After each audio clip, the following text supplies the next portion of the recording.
downloaded the whole Alice in Chains Unplugged MTV thing from my iPod. Just the whole thing. Album. Click, boom, download. Needed that. Hadn't heard it in a while. It's one of the best live Unplugged ever. That and Nirvana's. Yep. Unbelievable. We're back with the Opie and Anthony Show. In studio, Patrice O'Neill. We're in the middle. How about a mic? I did. Got a mic on? Say it again. Hello. All right, there you are. There we go. Good morning. Good morning, Norton. Hi, sweetie. We're in the middle of talking about Andrea Peyser's column in the New York Post Saturday. Entitled No Laughing No Matter. Laughing Matter. That's what you want when you're a comic being pretty much reviewed by this woman who has no credentials in reviewing a comedy act. Oh, Jesus. I love the pictures you use. Oh, my God. We finally got a look at the pictures. I told you, it makes you look like if you was writing a scathing report on something. They found a picture that I've never even seen myself that looks exactly like it should look for a bad These are pictures of men, yeah. You and Louie's picture look like men that would just beat their women senseless. Look at the picture they have of Louie like he's a raving, sweaty lunatic. Yeah. Yeah. And you've never looked like this in your life. I guarantee you this was a joke pose you did for somebody. Because you got your head back, tilted to the side, all attitude, like... This is just when... Here's Patrice's picture. Just when the woman is coming to again after you just knocked her out, she's looking up, and this is the face you're giving her like, bitch, I've hit you harder than that.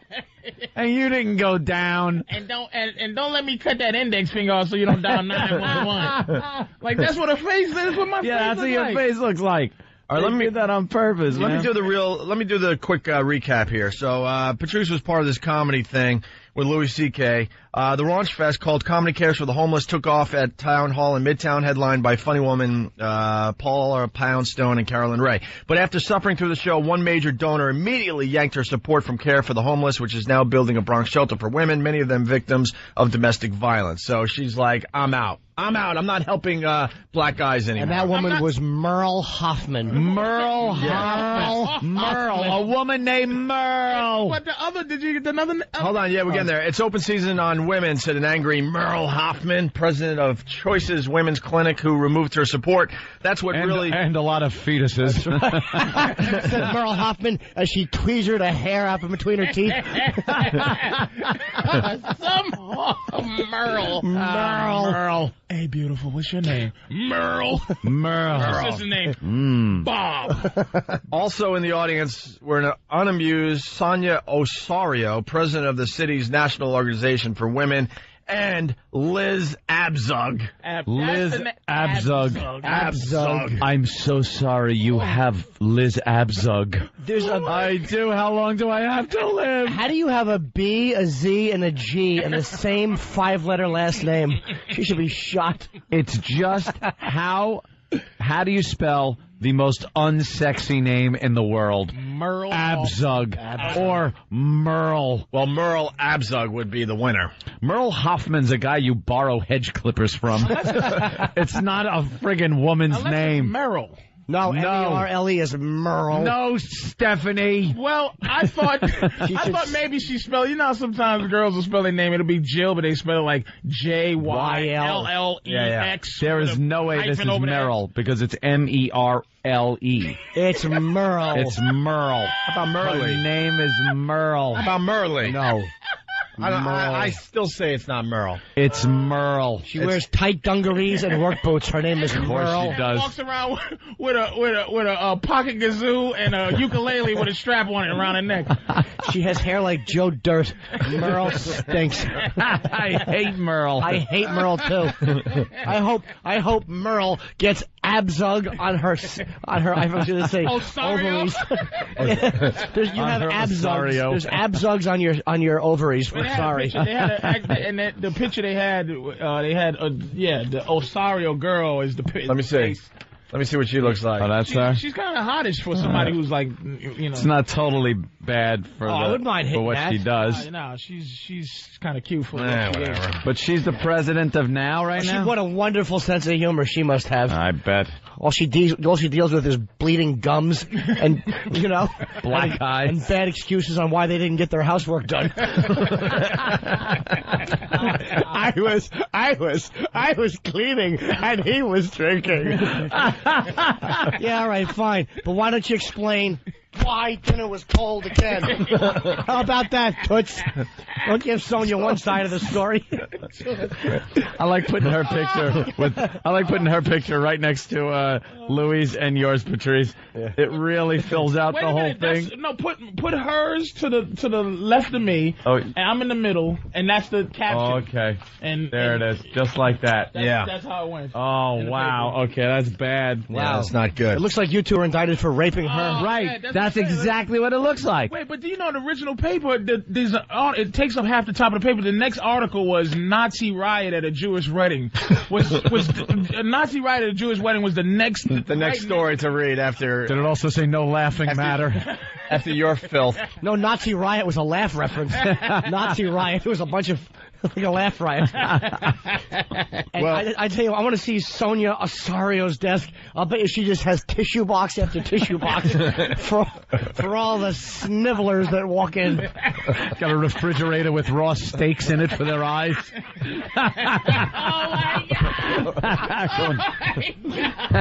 You know, it's the organization's logo on the side of the tissue boxes. Everyone likes the merchandise. Dude, I don't know, and they didn't tell us it was a beating. It was beatings of homeless women. How great is that? You're backstage getting ready for your set you've done 1,000,000 times, and you have no clue that there's like people in the audience that have been beat silly. And I told you, Louie, the same thing you do. You know, Norton, you do what you're doing at the time. So no one told you. They said it was not that you would have changed your act because we know you. Not that you should. Yeah, of course not. It was a regular. We thought it was just all regular homeless. Not the beat up one. You know, it changed my whole thing. The article gets much better. Not only is now National Organization of Women, but it's when you should do the housework when you're told. Oh my God! They had a problem with our Whip 'Em Out Wednesday promotion. Of course they did. Yeah, we had our run-ins with them. Yeah, she's the president of the New York chapter of Now. Of Now. How much fun could she be? It was so, you don't understand, man, how it was so anticlimactic. Yeah. This situation. I just came in, did my abusive humor, and left. Went to a party. Can I ask you something? Were you getting good reactions from the crowd? Of course. You were killing, right? Of course. So you were killing, and stupid Andrea Pizer was in the audience. She didn't like what you were saying, probably because maybe it hits too close to home, I'm thinking. And all of a sudden she has to write a whole column on it. So you weren't getting booed off the stage or nothing? There was one lady that could have been Andrea that were yelling out, "Excuse me." She did not. Somebody, I don't know who. Ew. Excuse me. And I've heard that excuse me before because, of course, I've pissed women off to them enough to go, excuse me. She was going to say something like, "Do you have a girlfriend? Has your mother ever?" I went like this. I was in the middle of doing. Oh, you heard her and you stopped your set? I said like this. I said, let me just finish this one here, and I'll get to your question. Because she was very deliberate. She had a very... Excuse me. I'm empowered, and you should not go to a comedy show. Don't. It's as simple as that. Wait a minute. I go like this, which I know had to piss whoever it was off. I go, hold on. I finished the joke, and then I go... Oh, they said I gotta go. Like I did. They said I have to go. Thank you very much. I gotta go. Like, good night. Not addressing you dope. She should be that zealous when she's dropping those little blue hockey pucks into the septic tank. That's when she should have that type of go get 'em attitude. When there's a streak in the tub, get that go getter attitude. Excuse me. Excuse me. There's a streak in this tub, and I better get to cleaning. Oh, didn't I say scrambled? Oh, I thought you said sunny side. Excuse me.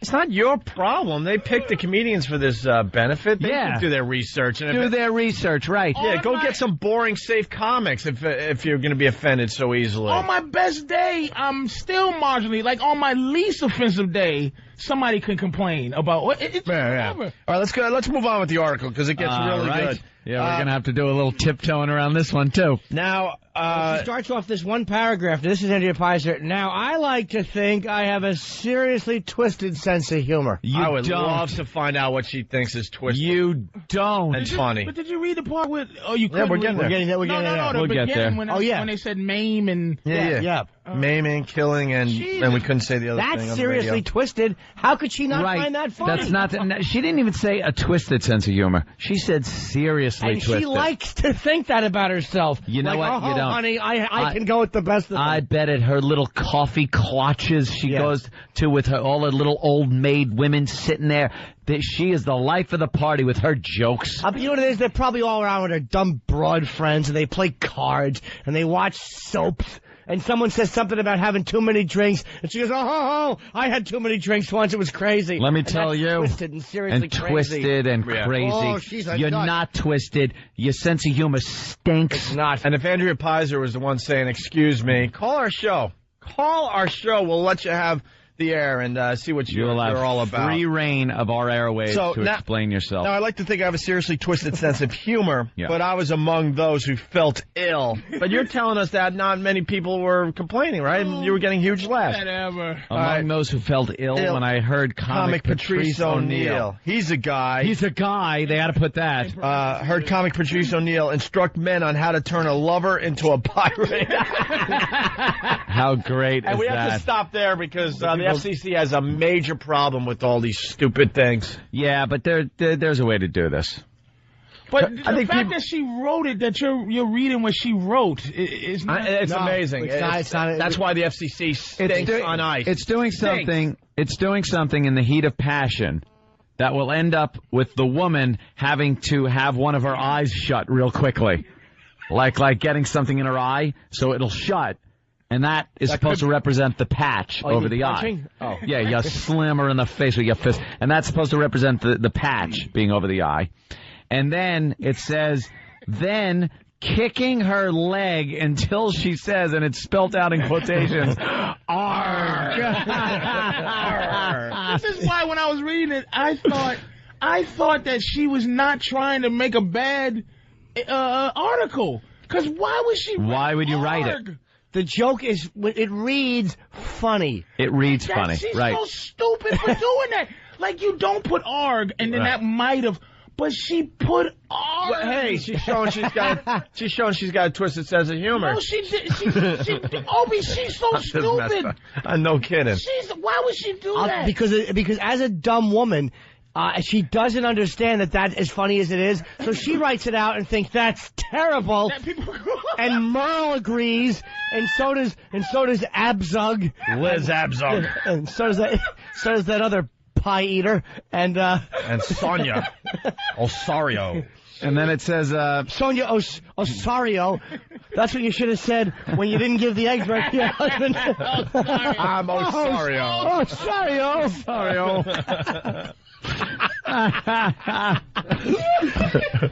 Lightheaded. Osario. Yeah, if you said your last name a few times, maybe you would have saved a few black eyes.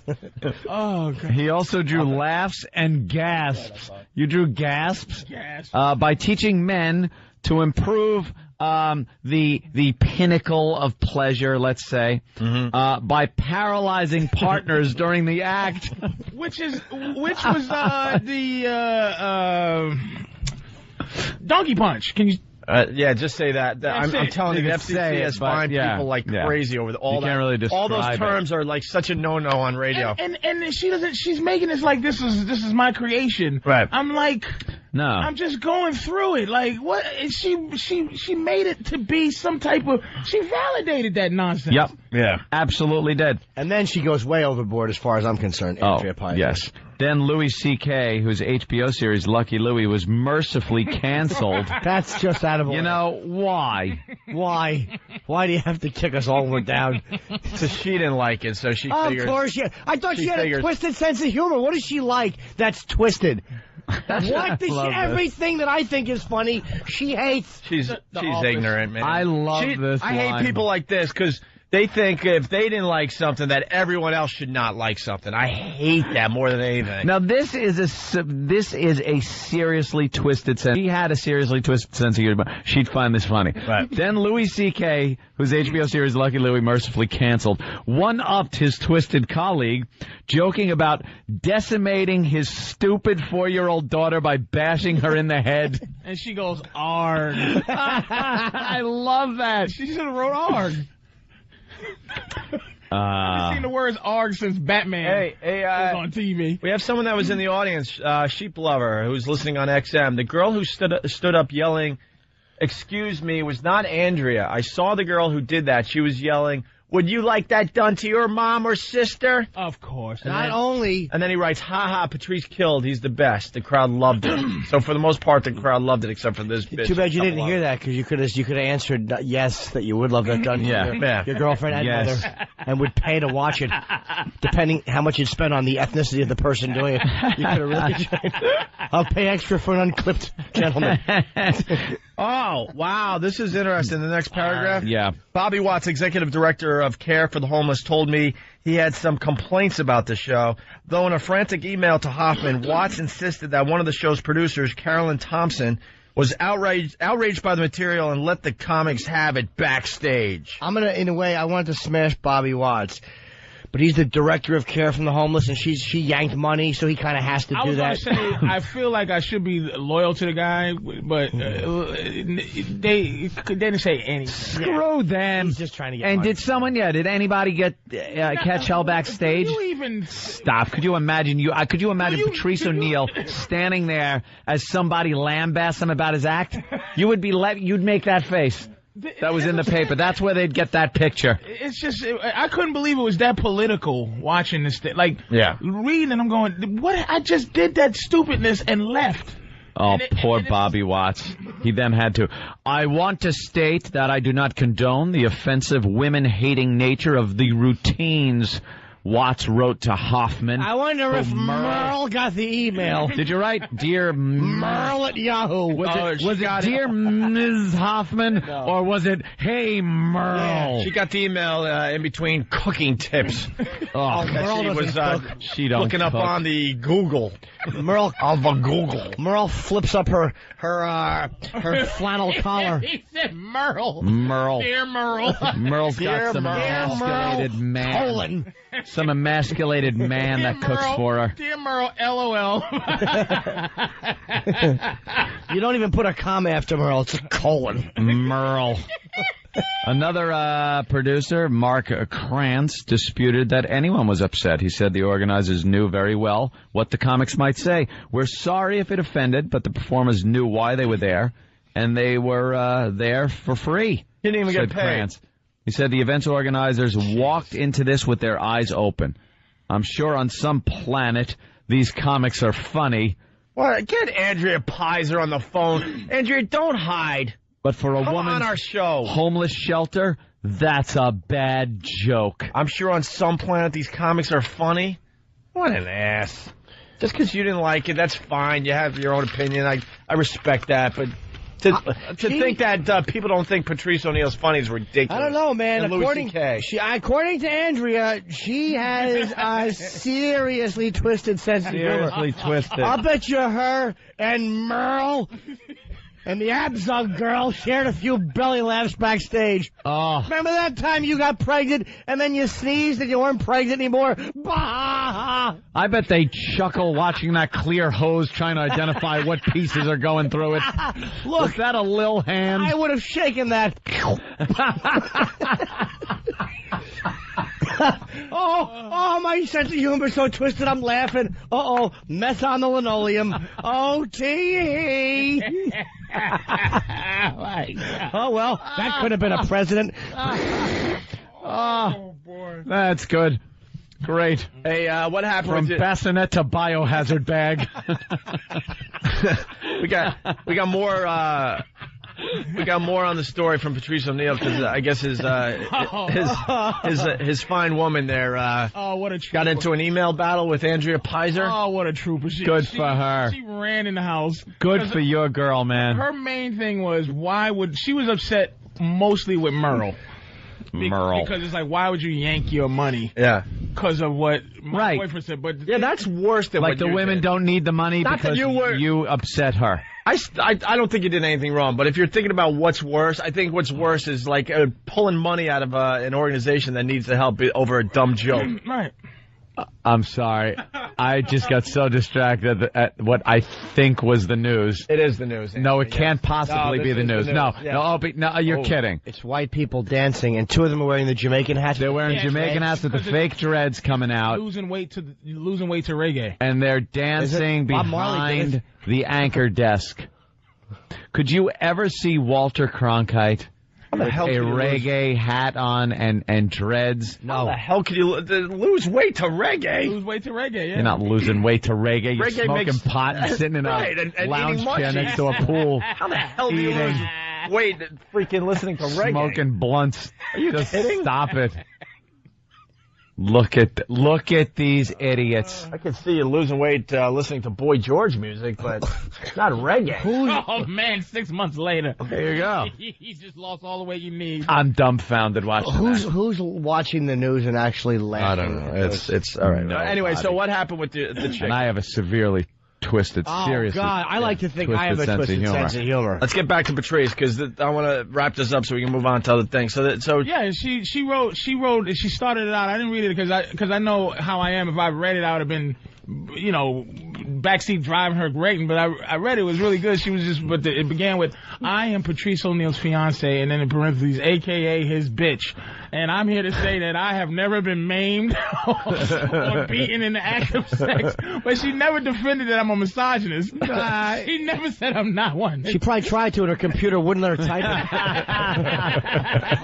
it. It kept deleting. But she wrote a long thing and all of gripes. And Andrea wrote back, I have to paraphrase it, but she basically wrote back, listen, first of all, don't shoot the messenger. Second of all, I am not before you give me a speech about journalistic integrity, I am not a journalist. I'm a columnist. So they're paid for their opinions. To me, it's fine. She's got an opinion, but it's a lousy one. Yeah. It's one that is contradictory to her saying that she has a seriously twisted sense of humor.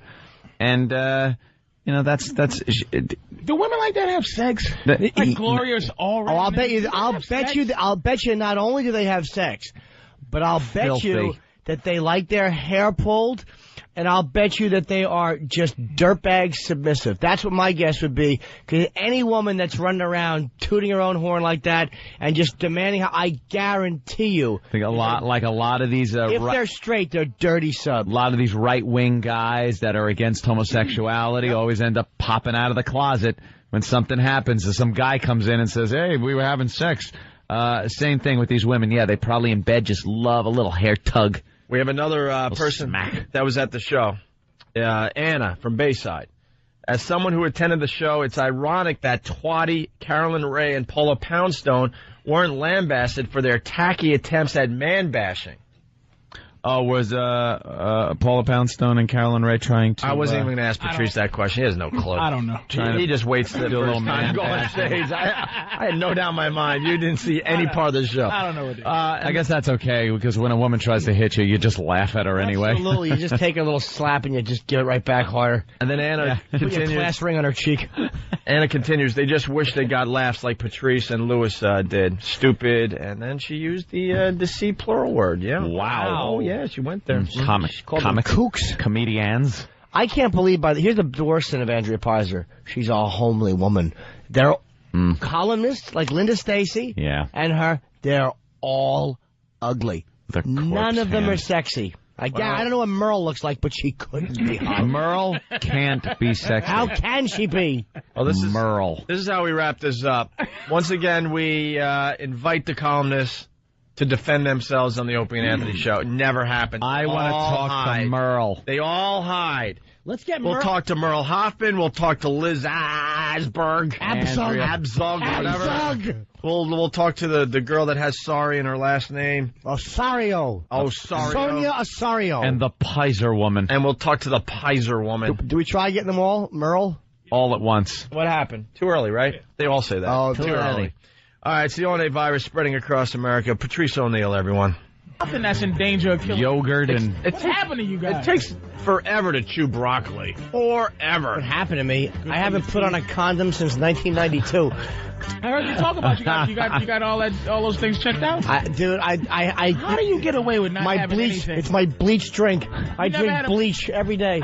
You never had nothing funny pop up? Nothing. I had a burning one time. It turned out to be nothing. How does it? Why are you lying? There's no such thing as a burning nothing. The guy, not only did I get tested for diseases, but he checked on a cellular level.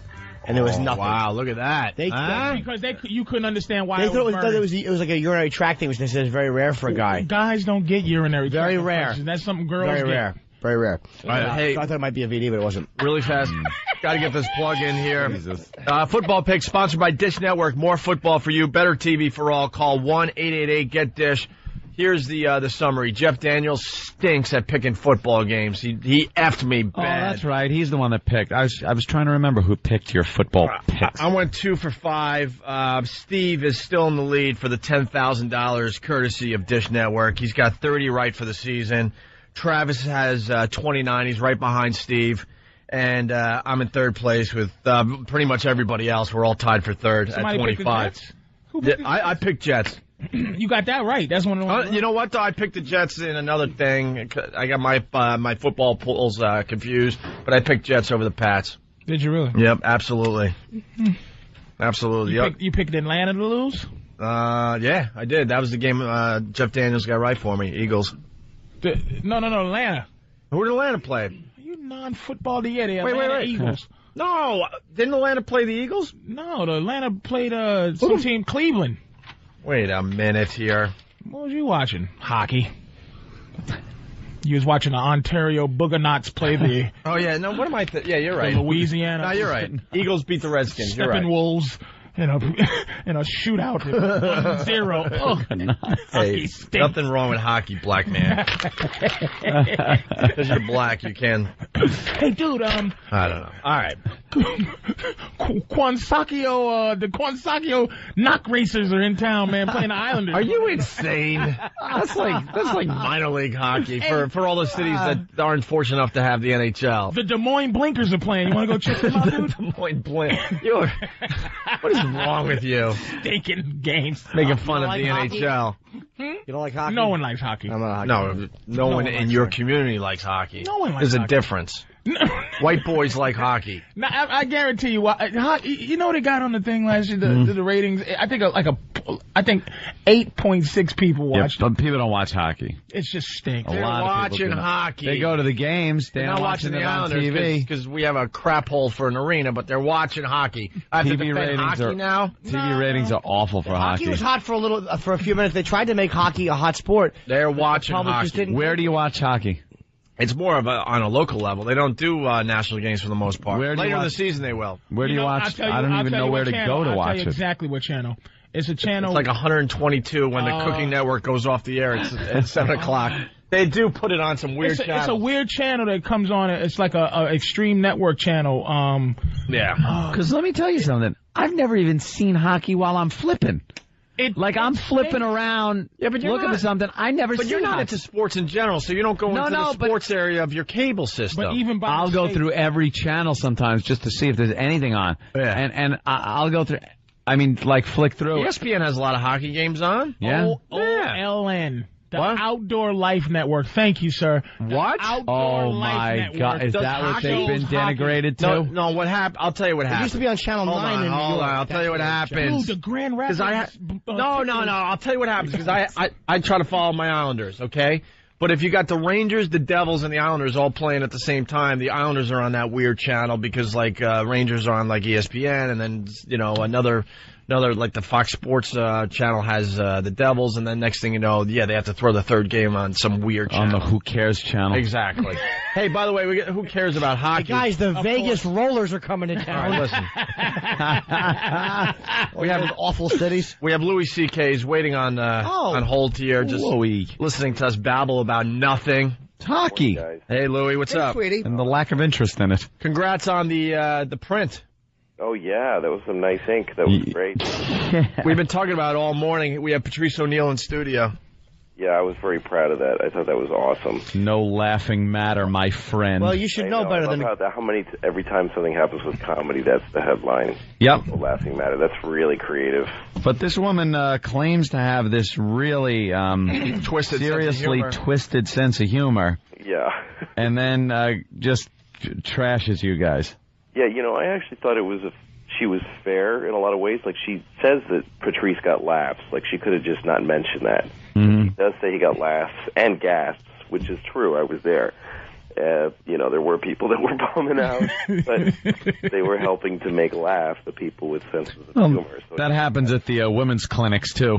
Laughs and gasps. Yeah, the boyfriend's laughing and high-fiving his friends while she's gasping and thinking he's still going to stay with her because she's going through what he promised he'd stay with her if she went through. You mean if I get it taken care of, you won't break up with me? Yeah. And he hears that thing get plugged in, and he hears the kickstart, and he high-fives his friend, and they leave her there. Oh my God. Have some orange juice and get your road ride home, you no morning after pill whore. I just got to sell these concert tickets to pay for it. Best times, right on. The one thing about Andrea Pizer that she fails to mention in the column, the headline is No Laughing Matter, but Louis C.K. and Patrice O'Neal were getting huge laughs at this show. There was only a handful of people that weren't enjoying it. Yeah, no, it was killing. And the thing is that the point of having us there was not that we weren't supposed to be there to talk about how great women's shelters are. Yeah. We were there to put our names on the show so that people would come and see us. And both Patrice and I, when we went on stage, got big applause going on. So we know that people paid money to that women's shelter so that they could watch us say horrible things about women. That's the whole point. Yeah. Right. If they had a show where a bunch of people stand up there and talk about how nice everybody should be, nobody would have paid any money. So, this woman that pulled her support, though, that's what makes me sick. Yeah. She thinks that she's helping. She thinks that she's fighting misogyny by taking money away from a woman's shelter. So yeah. Well, you think if Merle Hoffman would have been billed, that she was going to be up on stage, and Liz Abzug was going to be up there, that the place would have packed out? Of course not. The thing that's funny, too, is that Merle Hoffman, it says she pulled her support. Yeah. She's the president of Choices Women's Clinic. Yeah. It's not like they had money. She just decided to be bitter and say something crappy, but it's not like she was pouring money into the place. Oh, so she just is removing her support. Well, that's the way I read it, because it doesn't... So, No, I think she was... Actually, I think they said she was a big financial contributor. Maybe on a personal level she was. It doesn't say that on the... No? I thought it said she was a big contributor. I could be wrong. No, she's just another, person with a handout for women that get hit. I tell you one thing, isn't it great, though, that she yanked all that money, and all she did was, like, with every dollar she yanked, 2 more teeth got loosened. Yeah. No kidding. Tee-hee. There you go, girls. Black guys for everyone, because she doesn't have a sense of humor. Yeah. This doesn't make any sense. It's like, I'm gonna, we're all here to support these women, and I thought those guys weren't funny, so I'm taking money away from these ladies.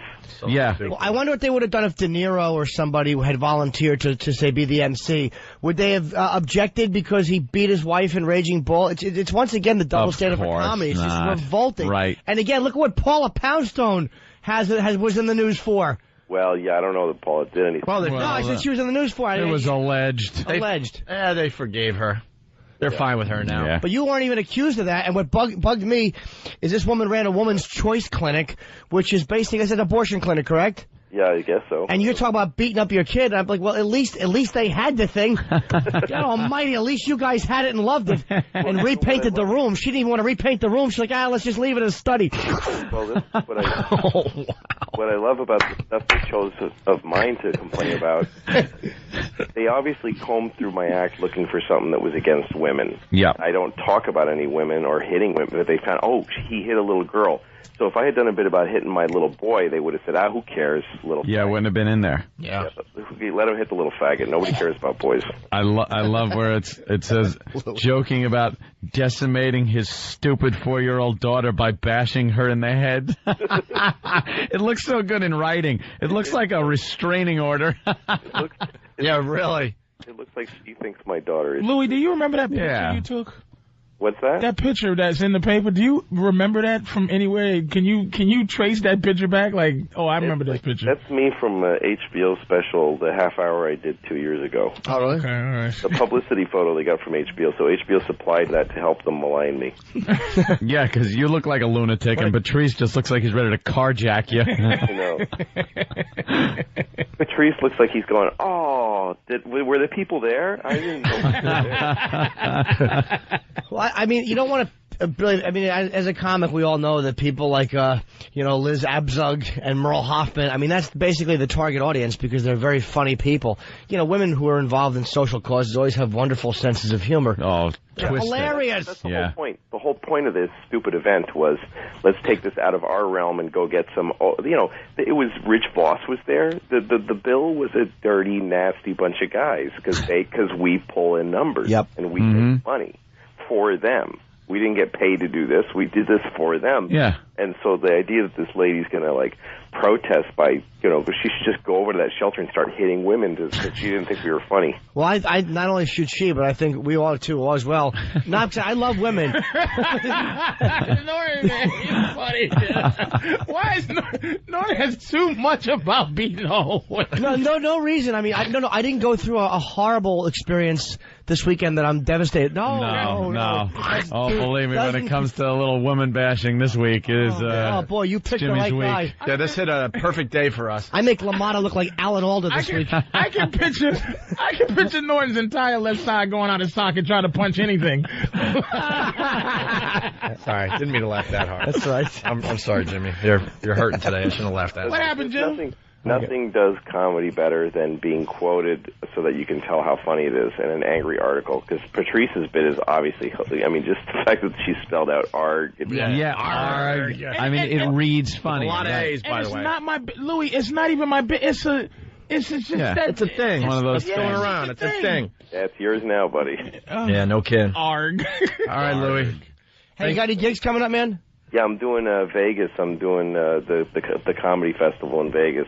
Cool. Me and Dave Attell are doing a show on the 16th. Nice. I'll see you out there, man. I'll be flying out there with an empty seat next to me on the plane. So take care, man. We'll see you there. I'm doing the Saget show. Oh. Maybe the three of us can hang out since there won't be four. Yeah. I don't think so much, no. All right. Thank you, Louie. I think so much no. Louie C.K. Thanks, Louie. By the way, before we move on, someone's got what? What happened? No, the empty seat. I was pointing at Greg to see if it was the empty seat. What? If you was the empty seat, supposed Oh, to no. Oh, okay. What, his girlfriend? We didn't break up. Oh, this is the problem. You broke up with your girl. Well, I didn't feel no magic there anyway, dude. nah. Wasn't no magic there. I met his girl. I'm good at that, man. I met it. Yeah. There's magic with him, you and your girl. Yeah. I never really see you guys together, you and your girl. It's like weird. Hope he doesn't take her out. He doesn't. It's weird. Only certain circumstances. No. When I see you together, it's never enough where I could get a magical, where I could feel something. Well, it's usually during radio At an event, yeah. I have to worry about so much crap. Right. Yeah. But this new one here. Because when I first met Norton, I hated Norton with a passion. We did a gig up in somewhere where it snows even in the summer. It was a college. No, it was someplace. He brought his girl, and he was just. It was a 6-hour drive, and I had no car. Just got there, just met Norton. Oh yeah, we had met before then though. Oh, I hated him, and he was just oodly boodling with his girl for 6 hours. I'm in the back like I'm in the back like a slave, like a like I'm sitting back there like, hey, let's do some comic talking, about life, and he's just like, and driving down Route 17 with no lights, and it's just like, but he loved that girl. This new one there that you just broke up with, I didn't feel it. It was supposed to go anyway. I don't know, man. I didn't feel it. I didn't feel it at all. I that should help him today. I hope that helps. Norton, you're a celebrity, dude. I'm Oh boy. No, I'm not. Tell you What exactly. are you hurt about? Here he goes. No, I'm not. There it is. What did she did? What did she enable for you to miss her now? What do you miss? I don't. Well, it's your own ego that's acting up. It's not Norton. even a miss thing because I'm so angry that I don't think I would want to repair it even if I could. What did she do? Just fought, What did she do? It's good that anger's there instead of complete just sadness. Wait, what does she do? What did she do to you? Oh, nothing. Why are you mad? We just fought. You know how it is. You fight and it's just ugly. It gets ugly. And you fast. got rid of her. It was mutual. No, I can't say I did. It was mutual. You gonna come crawling back to her? No. It's over. Good. We're done. Now, how many women do you think the void? How much emptiness do you have now? 5 women? How tall am I? There was. How many women do you think? Oh my God! How many women do you think? Let me enjoy that one. How many women do you think? It's like a science project. It will take to fill that void now. I don't know. Let's see. We started last night. $300. No, man. The chase of square girls. You got to chase the square girls. I completely get that, but at 2:30 in the morning, kind of hard to find a square girl. You got to get a circle off Craigslist. So it was sexual emptiness? No. Partial, but no, that's not, I can't even, I won't knock her for that. No, that was more my thing, actually. No. He doesn't want to trash either, so he's... No, I can't. No, I won't that's trash. not Jimmy's thing. Yeah, it was just... It is Jimmy's thing. Who are you? Do you even know him? No, not trashing like this close. Oh, in like a couple of weeks? Forget it. Yeah, I can't. Yeah, he'll be, calling her awful Are you gonna take her back? He said. No, she doesn't want to get back at me. I don't get back with her. There's nothing she wants to get back and I don't, or I want to and she doesn't. He said. It all happened 2 nights ago, and we're not going to talk. That's it. I know it's it. Oh, look at his eyes. Has all the stuff been removed from your place? Anything that was hers? While we were arguing. While you were arguing, that was happening? Wow. Are you serious? Wow. Your mansion is now empty? Well, there was never much there. It was just a few pair of panties and, Oh, I'm going through it now, dude. I mean, it ends up, with her coats in my closet. I'm just like, wow. I got 1 million coats and jackets. I'm looking at, what's this girl's fur coat doing in my jacket? Sweetie, can you get your... Wow, you're that territorial where you don't even want... Because that's where it starts. It starts there. It starts. Just... And then before you know it, what? Before you know it, it grows. You turn around and it's just everything is everywhere. I banish her stuff to where I never see it. That's why Patrice is brilliant. Banish her stuff. Patrice is going to be doing his relationship show in November. Yep. 25th, yeah, in Black Phillip. On XM exclusively, right? But couple weeks. No, a week from Saturday. Go ahead. Sorry, Mike. I'm sorry. But I'm saying she knows. My girl knows that I am looking for the big fight because I've had no other women in my house. In my crown molding painted house, I have had no one in there except for her and her kid. So you're looking for the big fight. I'm just she knows I'm sniffing out something. So like if you're gonna have a fight with a girl, bitch, and she just goes. If you're gonna have a fight with a woman, it's gonna be a big one, and it's gonna be her because who else are you gonna fight with? I gotta have a big fight with her so I can have some. She knows I'm waiting to have somebody else come in there. Are you serious? Your mansion's empty? Your mansion tax house with some ungrateful stuff in your house? Your big Panasonic TV and you all frumpy? It's ego, stupid. No, I say I know the ego thing. It definitely is part of it. But then there's times where you just get sad because you like somebody a lot. No, maybe love them. It's the banana in the tailpipe. Here's why she did that.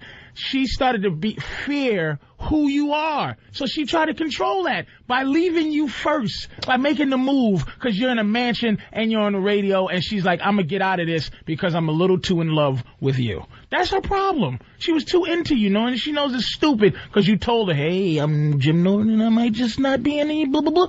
And she bounced to save her own life, dude. That's what she did. That's what they do. A preemptive strike? Yes, to get out of it. It's self-sabotage. She's into you too much. She loves you too much, Norton. How the hell do you know all this stuff? Because I know how I am.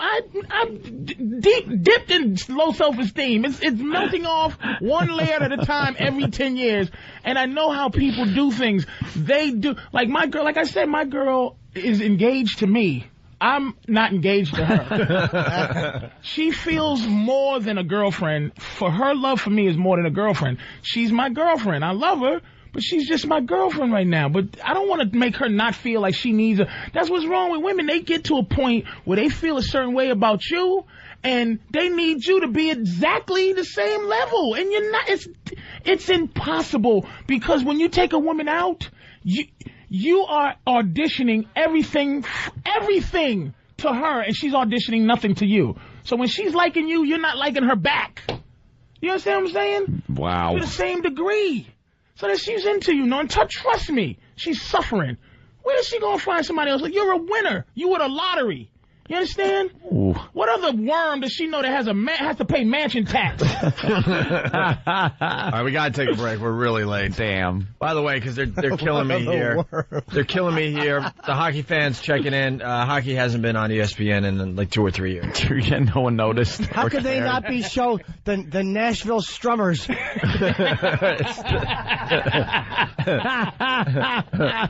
See, that just proves my Islanders never got respect because I didn't even know because I see them all on all these other crazy channels.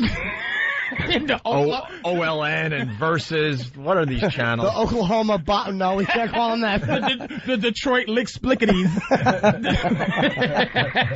The Lickety Splittities. No one cares. Hockey stinks. Yeah. Speaking of which, Francis. Arizona hotness. Francis from Long Island. Patrice, did he catch the L.A. Rapist game against the Portland Baby Daddies? Wow, that's black hockey. Look at a hockey player. That's the black hockey league. Hockey. How did hockey just... It's almost not a sport. Well, it's Canadian. They decided it was time to have a little strike like all the other major sports, and that hurt it bad. It hurt it pretty bad. They haven't fully come back since then. It took baseball years to come back. The McGuire-Sosa race helped baseball come back. But hockey was doing well for a while because hockey was Fox, and it was hot on Fox. Dude, hockey was really starting to rock. You're right. And then they decided went on strike. They decided it's time to strike, and hockey that was it. Owners they don't care. They'll just open another pizza shop. Hockey is a hobby for the owners. All right. You're hurting me. I don't know. He might be right. The Maine Lobsters apparently were drawing some big crowds. We might not have time for a retard hosting public access cooking show. Oh, yes, we will. Yeah, please. It's the only virus spreading across America. Keep it clean, because I got to hear that answer again. I want to ask. How do you sleep with a transvestite and not be gay? How is that not You mean gay? transsexual? Transsexual. Yeah, transvestite's a guy in a dress. That'd be silly. But a transsexual is fully... Oh, transsexuals are everything. They're fun. They laugh a lot. How do you... Wait a minute. How do you even involve yourself with a transsexual or a transvestite and it's not gay? And here's the fine answer to Patrice that... You live in America. Just because you go to England, it doesn't make you a European. You're just visiting.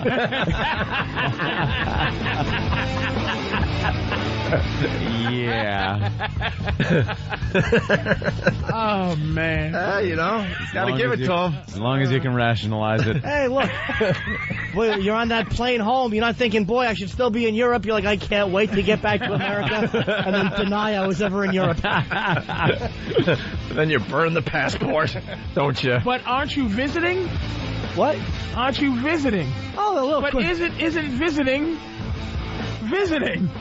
Yeah, during the time you're visiting. During the time you're visiting, you're seeing all the sights. Oh, right in Rome. I mean, you don't want to be rude. I mean, if you're in Rome, you have to do as Romans do, but then you leave and you go, F Rome. Yeah, but you don't invite Romans to the house. He doesn't want to become a citizen. No, you don't become a citizen. Yeah, why not? You can invite a Roman over. You can even pay them for coming. I get what you're saying. Okay, so you just want to visit Rome from time to time. Yeah, he doesn't want to set up shop. He doesn't want to. Isn't that gay? No, are you kidding? I would never be. No. Not gay. I'm certainly not. Leave him alone. Leave him alone. This is a good question. I just want to... He's teary-eyed today. Can't you see it in his eyes? I just want to defend my friend Norton, and I didn't know how to rationalize it. Me and my girl talk, and we listen to the radio, and Norton, she's like, Norton's gay. If you sleep with a transvestite, I was like, I don't. No, Norton's not gay. No. For some reason, and Norton all I do is gets just say no.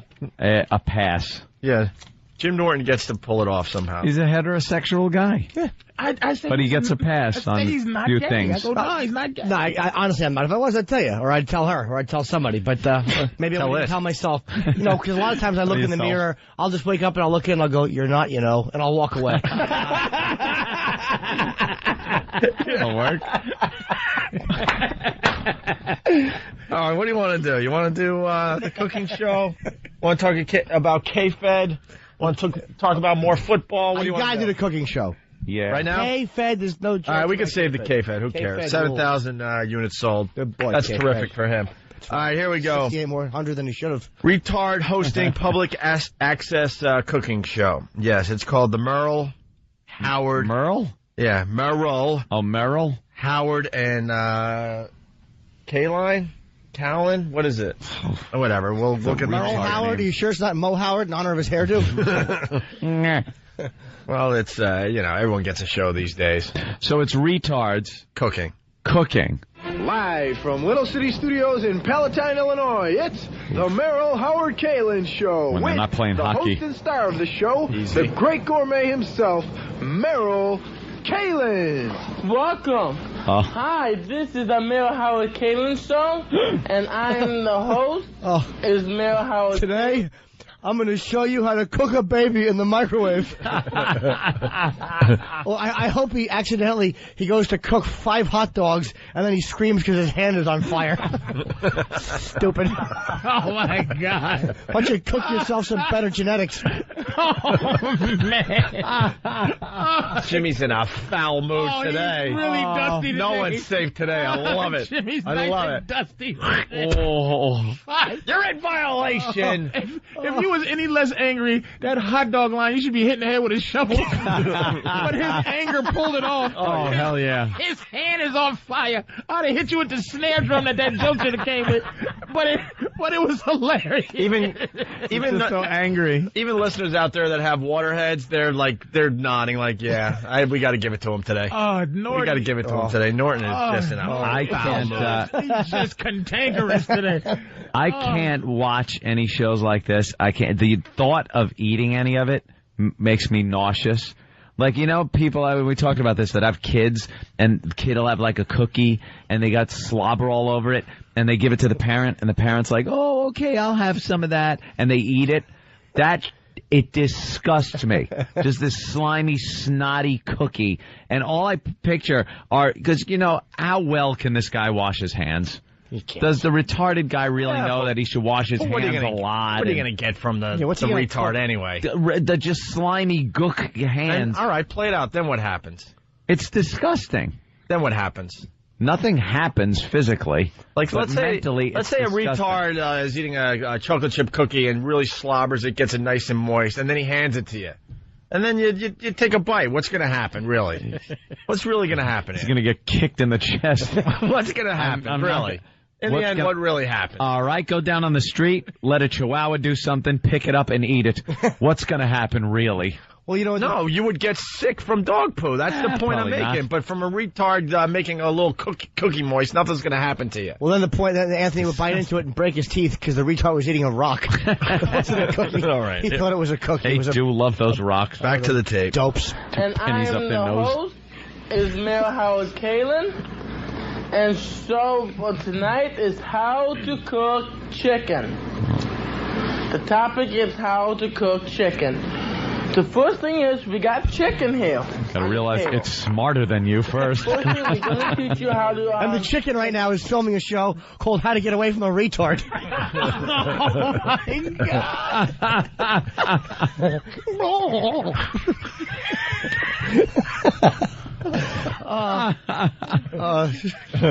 Why did the chicken cross the road? So the retard following him gets hit by a truck. Oh, man. Fill in the blank. Chicken here on the table. First thing, we're going to teach you how to take the skin off the chicken. Oh, boy. That's how you do it. You take the chicken off with your fingers. I hope someone checked on the with your baby. fingers. Good. Tear the skin off. Oh. Tear the skin off.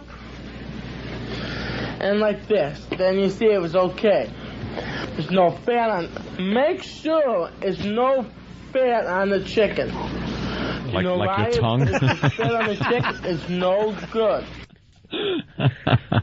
And make sure there's no fat. It'd be funny as he was de-skinning the chicken if it was just screaming.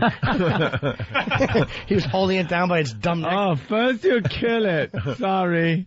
And for dessert, I'm going to make brownies in my pants. Oh, Merrill's a complete idiot. What a dolt. Wow. All right, here's the next clip. Next thing we're doing is putting barbecue sauce on it. What? What is barbecue sauce, idiot? Barbecue. Is there no take twos in the show? No one knows what barbecue sauce is. Should have been a take two in the pregnancy.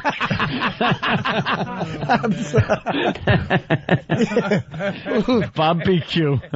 Yeah. That's annoying. The doctor said, congratulations, it's a photo record.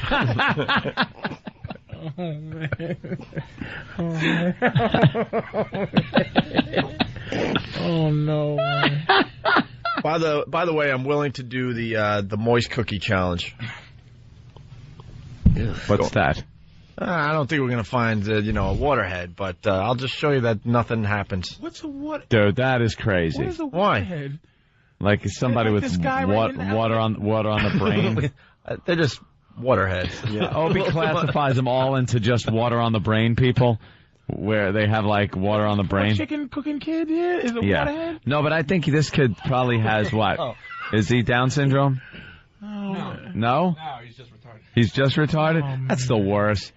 What, just? Yeah, because like if somebody has Down syndrome, at least you know not to ask them directions or anything like that. You ever pull up to a gas station or a store and you go, "Excuse me, which way to Main Street?" And you get and you're like, "Why do you look normal? Right? Why are you looking normal?" It's very obvious. The Down syndrome people, they all look the same, but they have different wigs on, and because the haircuts. They just have different wigs, and then You got the Mo Howard, but then or just the Petros. Just retarded. They look a little more like you and I, but they're a little slower. Do you know how many one sentence conversations this guy has that end in, all right, forget it. He will just walk away. All right. Moist cookie challenge. Moist cookie challenge. Bobby Kennedy. Yeah, you would do that? All right, go ahead. All right, let's get back to this. We're going to run out of time. Speaking of bad things in the kitchen. Movie's getting great reviews. I want dying to see it. Sauce on it. Okay. Oh God, it's so good.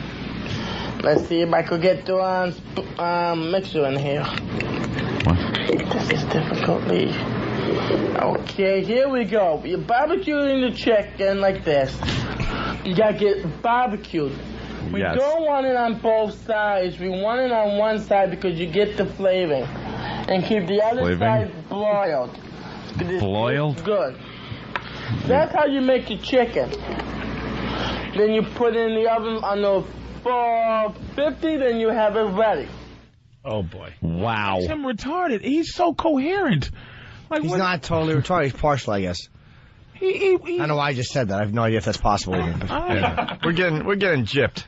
No, if this can be a retarded cooking show, they should really get one. I've had to turn on the gas. When did I turn the gas on? At the beginning of the show? Like that's what it's like. It's too coherent. He's so understanding each step. We're getting ripped. Yeah, but he's really babbling, isn't he? It should be like he should put the chicken in the oven and it goes what? And then he goes, oh, you're supposed to like it's everything chop should be head backwards. Off. Or if it's still in the packaging he bought it in, like from the store. The styrofoam is melting underneath it and the plastic on top. Got plastic on it and a Purdue sticker. There should be a pen with a cat, a newborn, a chicken, and a dog, and they have to try to figure out which one's the chicken. Which one is the chicken, and then start from there. Watch old sack of potato brains make her go at it. Here's the next clip. Making the salad. Who doesn't like a nice salad, huh? He's coherent, but it's one of those things where it's like, it's so simple.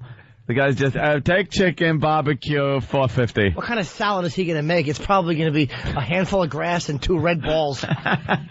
Next, we're going to start off with the salad. The salad is the most important food of the day. What?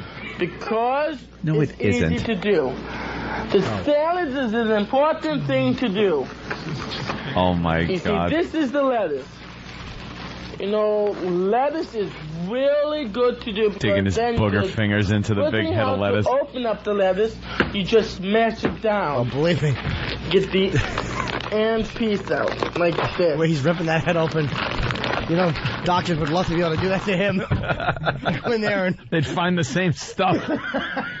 Just some leafy substance. A few chinch bugs. He's shredding the lettuce to match his brain. God, can you imagine? I mean, you got to listen to this audio again. It could have been his. He could be going at his cooking partner's brain here. We don't know. We don't know. Ripping his head open. Get the end piece out like this. And that's how you do it. You keep on breaking the end out. Then you open it up. Why doesn't he just smash the head of lettuce with the helmet he's wearing? Save a lot of he's time. using is the salad bowl. Then you open it up. You have to take the bad pieces off the round lettuce because it won't be. Too bad we can't take the bad pieces off the earth.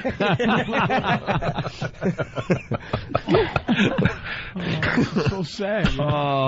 That's why we laugh, Patrice. So sad. It won't be good if you have the lettuce bad parts. Yeah, it won't be good. Yeah. If the lettuce bad parts. 2 minutes left in the show. Do we have anything left? You watch us only do 2 minutes. And then he takes the lettuce and starts hitting it and calling it stupid. Well, you know, you do what you've been taught. All right. We will try to move along, though. Cutting up a cucumber. A cucumber. I guess it's a cucumber. A cucumber. A hard word. Next thing we're going to do is... Still get the good pieces in. Cut up a cucumber. This is a cucumber. You cut up for the lettuce. That's how you do it. You cut up a little bit each time. You see, it's so good here. Thumb's getting shorter each time. He doesn't even notice the dolt. Holy crap. And at the end of the meal, he just throws it all on the ceiling. And it's done.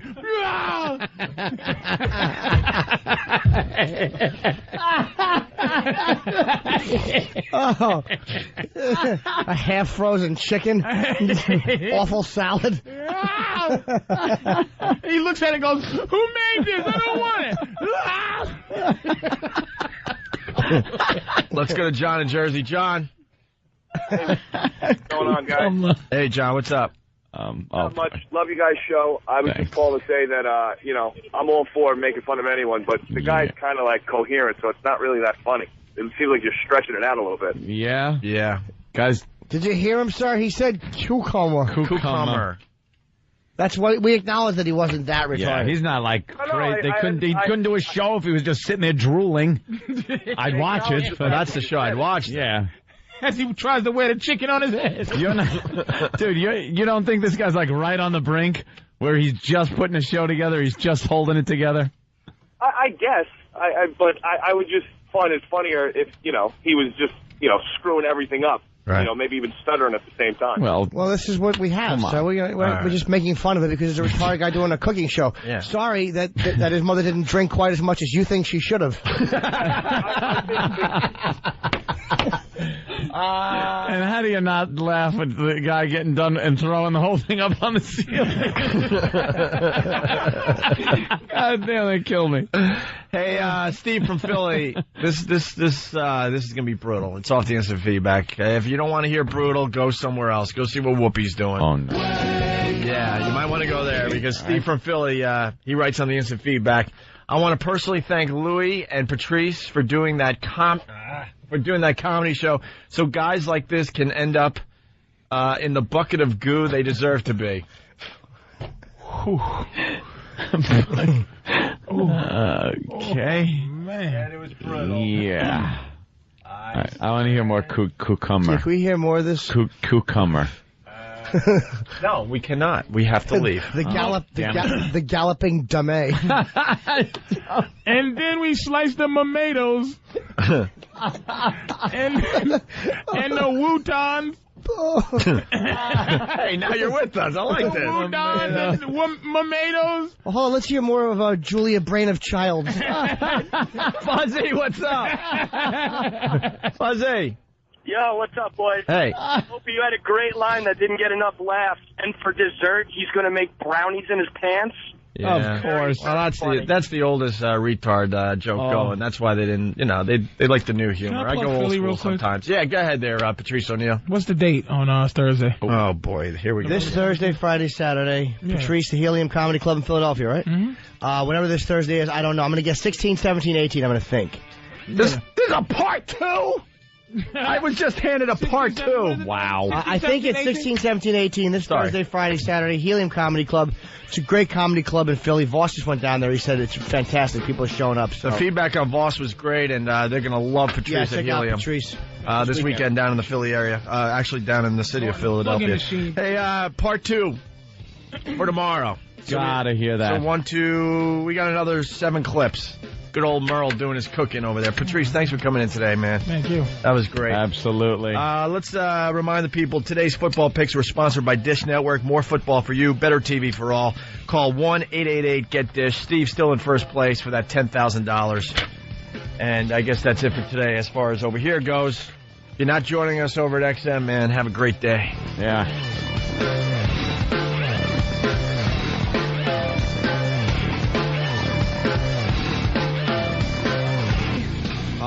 Whose birthday? What's your name? Melissa. And how old? 25. What part of Florida? Fort Lauderdale. And you came up for your birthday? Yeah.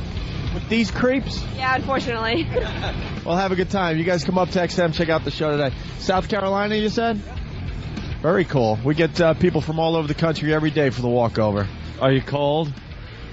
A little. Yeah, it sucks, doesn't it? This isn't cold yet, though, Anthony. It's cold. It's windy and cold. I mean, compared to... You have gloves on. I'm freezing. I hate this weather. What? It's windy. Sissy anemic. It's actually not bad out. It's really not bad. Get the fuck out of Chile. Dude, honestly, we would love to beat you up, but it's really not that cold yet. It's the wind. Wind now combined with the temperature. Someone give me a temperature for today. Don't just give me a temperature. The wind chill factor is 65. Dude, if it was whatever temperature it is right now, but the sun was out and there was no wind, it would be fine. Look at this guy's in a sweatshirt, t-shirt. It's over. Yeah, he's crazy. It's got to be over 50 degrees. Yes, so 50 in this wind. You got winter gloves on. 50 in this wind with not a spot of sunshine, and it's fucking been raining all morning. It's cold. Even Kenny's laughing at you, and he never does. Not bad. It's comfortable. It is not comfortable. I swear to God, it's comfortable. Why are people so stupid when it comes to the cold? We're all comfy. I like heat. Hotness. Let's get over to exit so Anthony can sit down and pee. Thank you. Oh, hey. You have isotomer gloves on. Dude, you're the only one with gloves. I will give you $10 for every pair of gloves we see from here, Texas. Those are girls' gloves. Every pair of gloves we see from here to XM, I'll give you $10. Angie Dickinson dropped one of those gloves outside a taxi and was ready to film. Angie Dickinson. Hold on. Anthony has to go to a doctor because it's 57 degrees right now. But it's windy and damp out. With the wind chill, it's 56. Windy, damp, and no sun. Wait, this is what we're doing on the walkover. Finding other people with gloves on. You're going to be the only one. He's giving Anthony $10 for every pair of gloves. Every pair of gloves. Gloves, I see. But only white people, because, black people get cold. Well, maybe that's it. I'm Sicilian. The Moors. Yeah, well, that's true. That's true, you fucking eggplant. That's true, you fucking cold mooly. Although Sam isn't wearing gloves. And we know how black Sam is. Why don't you just smoke one of those Chesterfields? Either all or none. You're nuts. I need a menthol cigarette. No, you need a clove. Oh my God! No gloves on the hippie chick. Anthony, you used to be a gangster. You used to fix air conditioners with your knuckles. Maybe that's why I used to freeze my ass off, and now I'm making up for it. Why isn't anyone wearing gloves? Anthony, because it's only I you. haven't seen one pair of gloves yet. No, you won't. $10 a pair for every Anthony pair of gloves I see today. He has the physical demeanor of powder. Look, I'll even wait on the corner to let another 100 people pass by. I was really one person with a pair of gloves. I was really betting that one person would have gloves. No, it ain't happening. Aside from me. $10 a pair. I knew that was really, an easy You bet. are really dressed to climb a mountain. I'm going to conquer Everest. and it's 57 This guy's in degrees. short sleeves and he's slowing down. Is it cold, sir? Look at a black guy. Look, a black guy. Is it cold out? a natural black man without gloves on, man. That dude has dreadlocks. Yep. He's completely Caribbean. Look at that short sleeve shirts over here. Yeah, aren't you cold? Dude, these little girls are wearing short sleeve shirts. Aren't you cold out? Are you guys cold? No. You're not cold? Look at this guy. I'm freezing. He's wearing gloves. Does he look ridiculous? Cold. A bit. Yeah. Where are you guys from with those lovely accents? England. Oh, very hello. Nice. You got I a lovely England. daughter there. And she doesn't need a coat, right? She's got a short sleeve shirt on, Anthony. Oh, little girl's got a short sleeve shirt on. Well, lady. God She's not bless even covering her. her ankles. With gloves on. What? Hey, stupid, what's the gloves on? Who's got gloves? I don't see it. I don't see it. I don't see it. Hi. Steve C. has gloves on. Oh, you have gloves on. Are you cold, right? You're from England. It doesn't count. I said But you guys are used to like this kind of like damp and everyone heard it. It's warm here. Gloves on. The chances are though, they are actually they're tourists, so they might wear them for different reasons. Yes. They're afraid they may brush against an American Negro. All right, let's go. Okay, why do you think I wear them? Vroom, vroom, vroom, vroom, vroom. He's got gloves on. Ew. Steve's got gloves on. Steve's got the fucking worst gloves. They're form-fitting. Fucking horrible. They're for his claws. Right. No. He could still grab trout in a river with them on. He can work button-fly jeans in a rest area. That's his workout gloves. Steve's just going to lift anything he sees. Steve's gloves are fucking enragingly feminine. And they stop at his wrist. Oh, shit. It's cold. What about Jimmy J.J. Walker coming across here? Oh, the girl? Oh, she's fucking ass. She's awful. Short corduroy coat. You're going to punch me in the head is what she's going to do. She's terrible. Steal my gloves. Oh, he called her. There's no one with gloves. No. Oh, he called Two her chicks Jimmy from England. I am the only faggot wearing gloves. Yeah, but they were wearing like short sleeve shirts. Yeah. It's a little chilly out, but it is cold, and why should I be uncomfortable? Oh, look at this monster. Wow, what a This sexy would be gal. cold if it was June. Nice, juicy legs, toots. Toots. Oh. Jimmy's already on the prowl. I certainly am. Jimmy's back on the prowl. That's what I like to hear. Yeah. Woman's got a scarf. That means cold. She's going to hang herself. It's an ascot. She's solving a crime. Wow, we walked and saw nobody wearing gloves. Of course we didn't. Of course not. I don't get it. Your hands are embarrassed. Yeah, now they are. And it's really not that bad. No, it is. The wind makes it cold. It's the wind. Danny, the wind's not even blowing. Look at the flag. Well, right Look now at the it's flag. not. Old lady. Right now it's not because we're on this side of the street. Yeah, okay. The old bag does a pair of gloves right here. Here's some gloves. right Thank there. you, gloves, miss. gloves, All right. gloves. All right, $10. She's cold. I'll give you $10. And they matched her hat. Gloves right here. Gloves, gloves, gloves. Gloves? Two pairs of gloves coming up. Two pairs of gloves. No, we already got Gloves, text gloves. though. We You're already wearing got gloves text because you're cold, right? See? Thank you. All right, so you all. and three chicks, Anthony. I'm not a Congratulations. complete idiot. You want to borrow a tampon from one of them? You and three chicks that are in menopause. That's great. It's funny. Not one of them has a cunt hair that isn't gray. Anthony's a fucking vampire. I'm wearing gloves and Roland's head is still sweating. You need a blood transfusion. All right. Roland looked like he just came out of a pyramid. I'm really tired of Roland's meathead. Out of a pyramid. I'm really tired of his helium voice. Indeed. He has stuck the Jones. Yeah, Norty. Try a black girl, dude. I've done that many times. Try one as your girlfriend, not as your fucking sexual slave. And not as your role play. I just couldn't take the stares. The stares? From her. What do you mean? As I'm bombing on stage in front of other black people. She won't avoid me. Black people hate me in the crowd. You should try another race, man. These white girls ain't working out for you. Certainly not. Maybe get a nice PR. How about a little fucking PR, right here? Asian, something like this. Give me. What base did your parents meet on?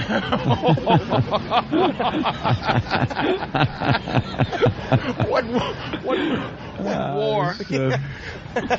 What helicopter did your father hustle your mother onto? What they call those underground help thing? Oh, hi, fella. How are you? Thank you very much, man. It's good. MTA bus. Thank you. Guy saying hi. Hi, That's miss. nice of him. Let's get Norton. Let's get Norton up to speed with these girls, man. Let's talk to this one right here. Let's get Norton a girl. Look at this fucking head on this guy. Oh my God, this His guy head should be on an 18-foot tall man. he was blessed with someone else's face. That guy at the last second, that midget gene. He needs a face transplant. There's an 18-foot man with a tiny head somewhere. Oh my God. Oh. Oh my God, I think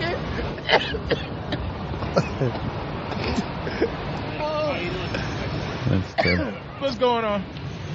What time can we come see you unlock those kids in your trunk? Miss? Oh. Drop something. Oh, God. Oh, this is a tattletale again. Nothing.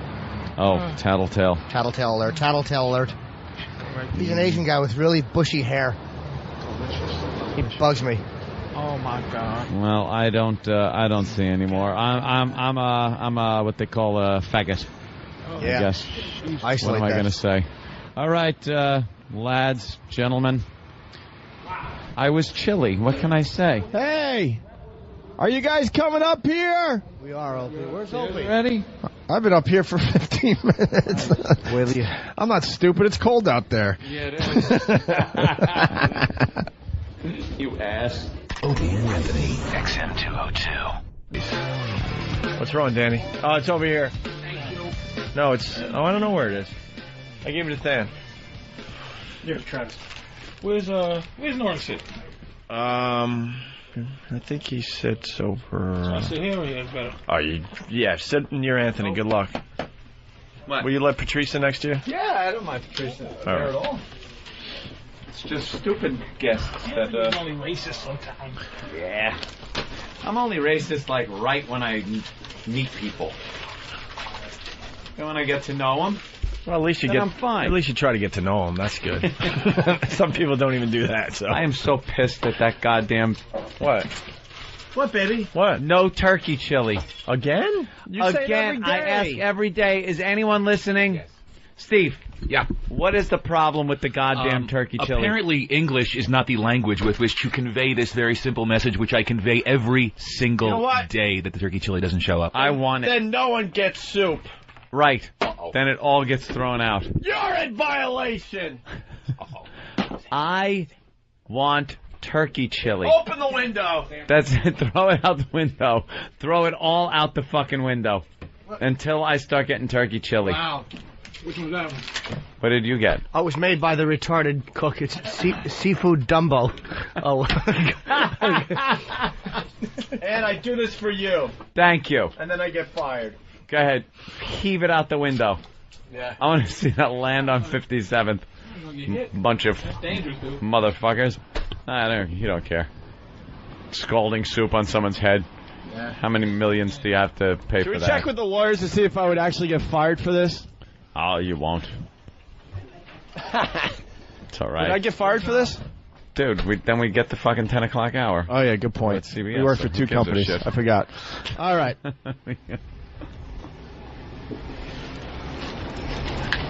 right. Let's listen close. I'm just waiting for someone to walk by so I could maybe, give them a little splatter, some collateral damage. I don't know, man. Yeah, I think he's throwing soup out the window. Plausible deniability. Hold on, I got it. Yeah. That's good. That's good to say what the act is and then say plausible deniability. Yeah, plausible deniability. Might have wanted to whisper that. But you only said it over the air. It was smart, Ken. I am so annoyed. Why? You want to pat my buttocks? That'll cheer you up. Well, of course it would. What kind are you eating, Patrice? Gumbo. Seafood gumbo? Seafood Dumbo. And I didn't get my turkey chili. What is the problem? I'm trying to put weight on. I'm wasting away. I enjoy their soup. Well, you're not going to get that today. I'm sorry. Do we have... Would a smoothie make you happy? Yeah, it would. Thank you, I want a smoothie and a Diet Coke. I want a cup of coffee. And a juicy kiss. A tall with milk. With milk. I have a smoothie. God, that retard thing was funny. Well, we got a lot more to do on that. We also have to talk about... We got to talk about K-Fed because there's apparently a sex tape, which someone sent me a clip of a girl sucking an unclipped cock. Looked to be a good-sized one. Well, and it's supposed to be Britney. Now, K-Fed may have... Why am I calling him that? Because that's his name. It may have released that as a warning to her because you can see only part of the face. So you don't know if it's her or not. I got a little more of this, and if she doesn't fess up, he'll let out the rest, kind of a thing. I'm guessing. Is he allowed to? Maybe. I'm sure. Like, how does that work? I don't know. Legally, obviously, he's part of it, so... Because they were married? I mean, seriously, we should get a lawyer on I bet you know he probably taped her secretly 50 times. I don't think you could do that, though.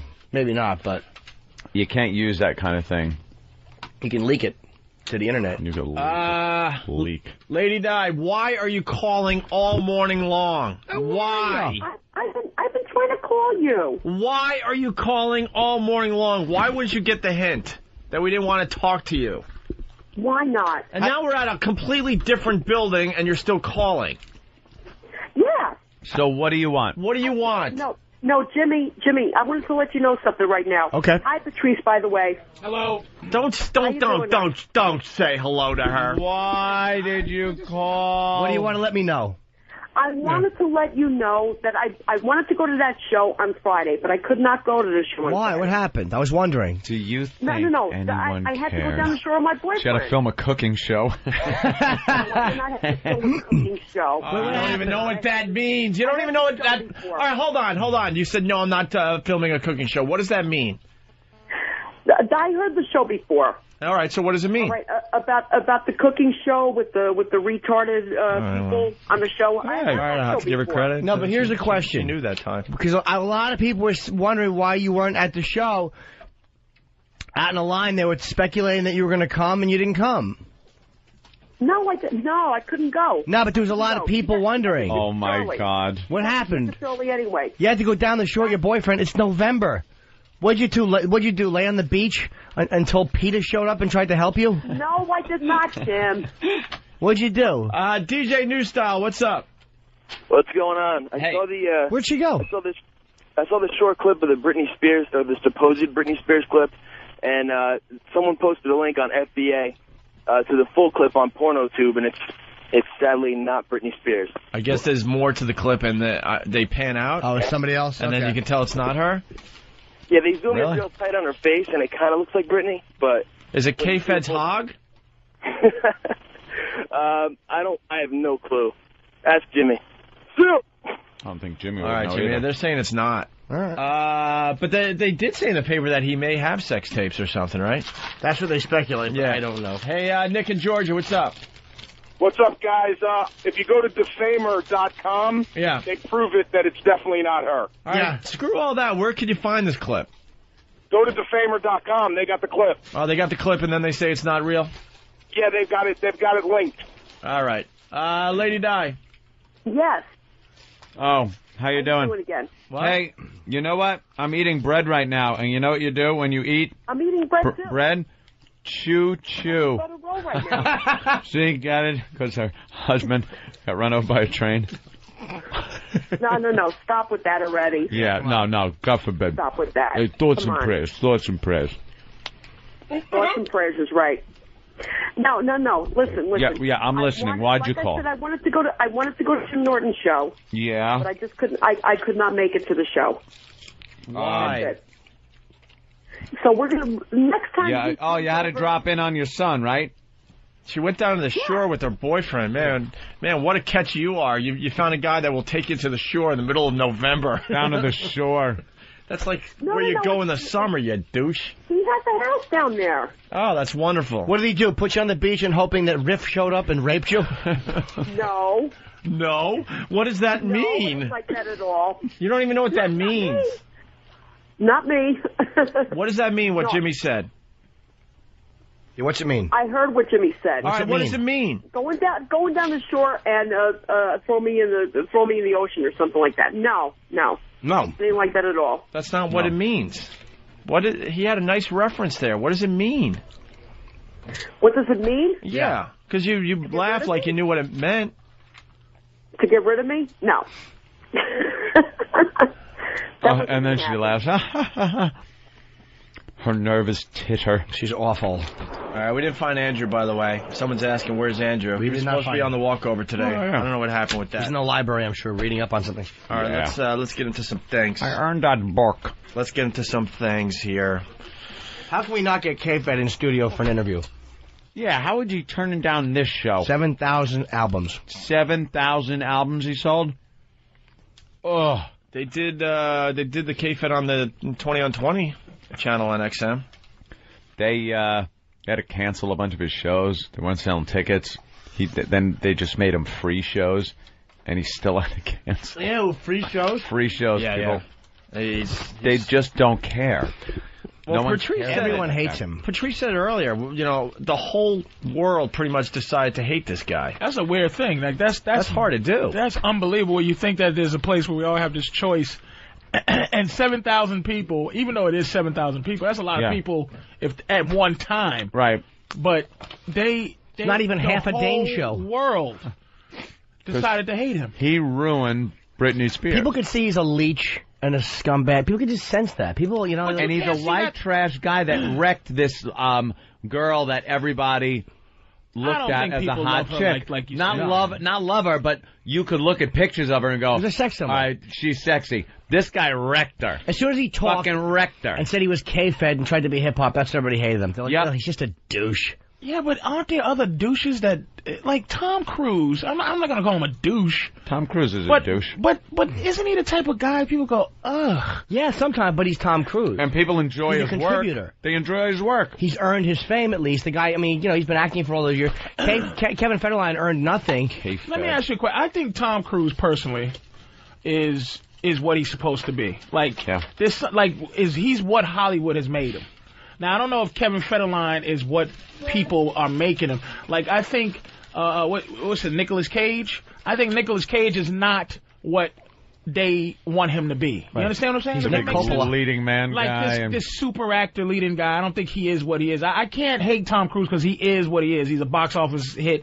I don't know if I can make Kevin Federline what they're making him to be, just because they told me that that's what he was. Because Britney didn't look unhappy. He took her. You know what? Let me tell you who's fucking up this Kevin Federline's ride.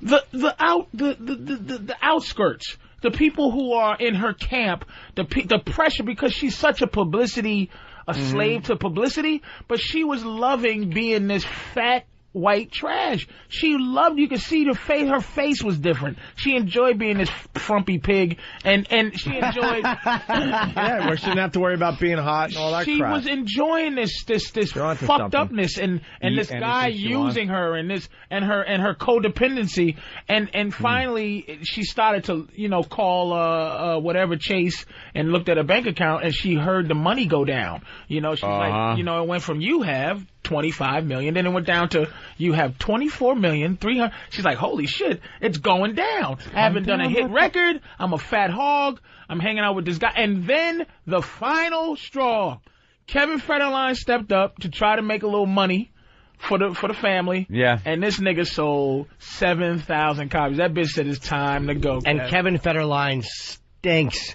Yeah, he's really bad. He's using her name to further imagine hooking up with a female comic. Kevin Spears.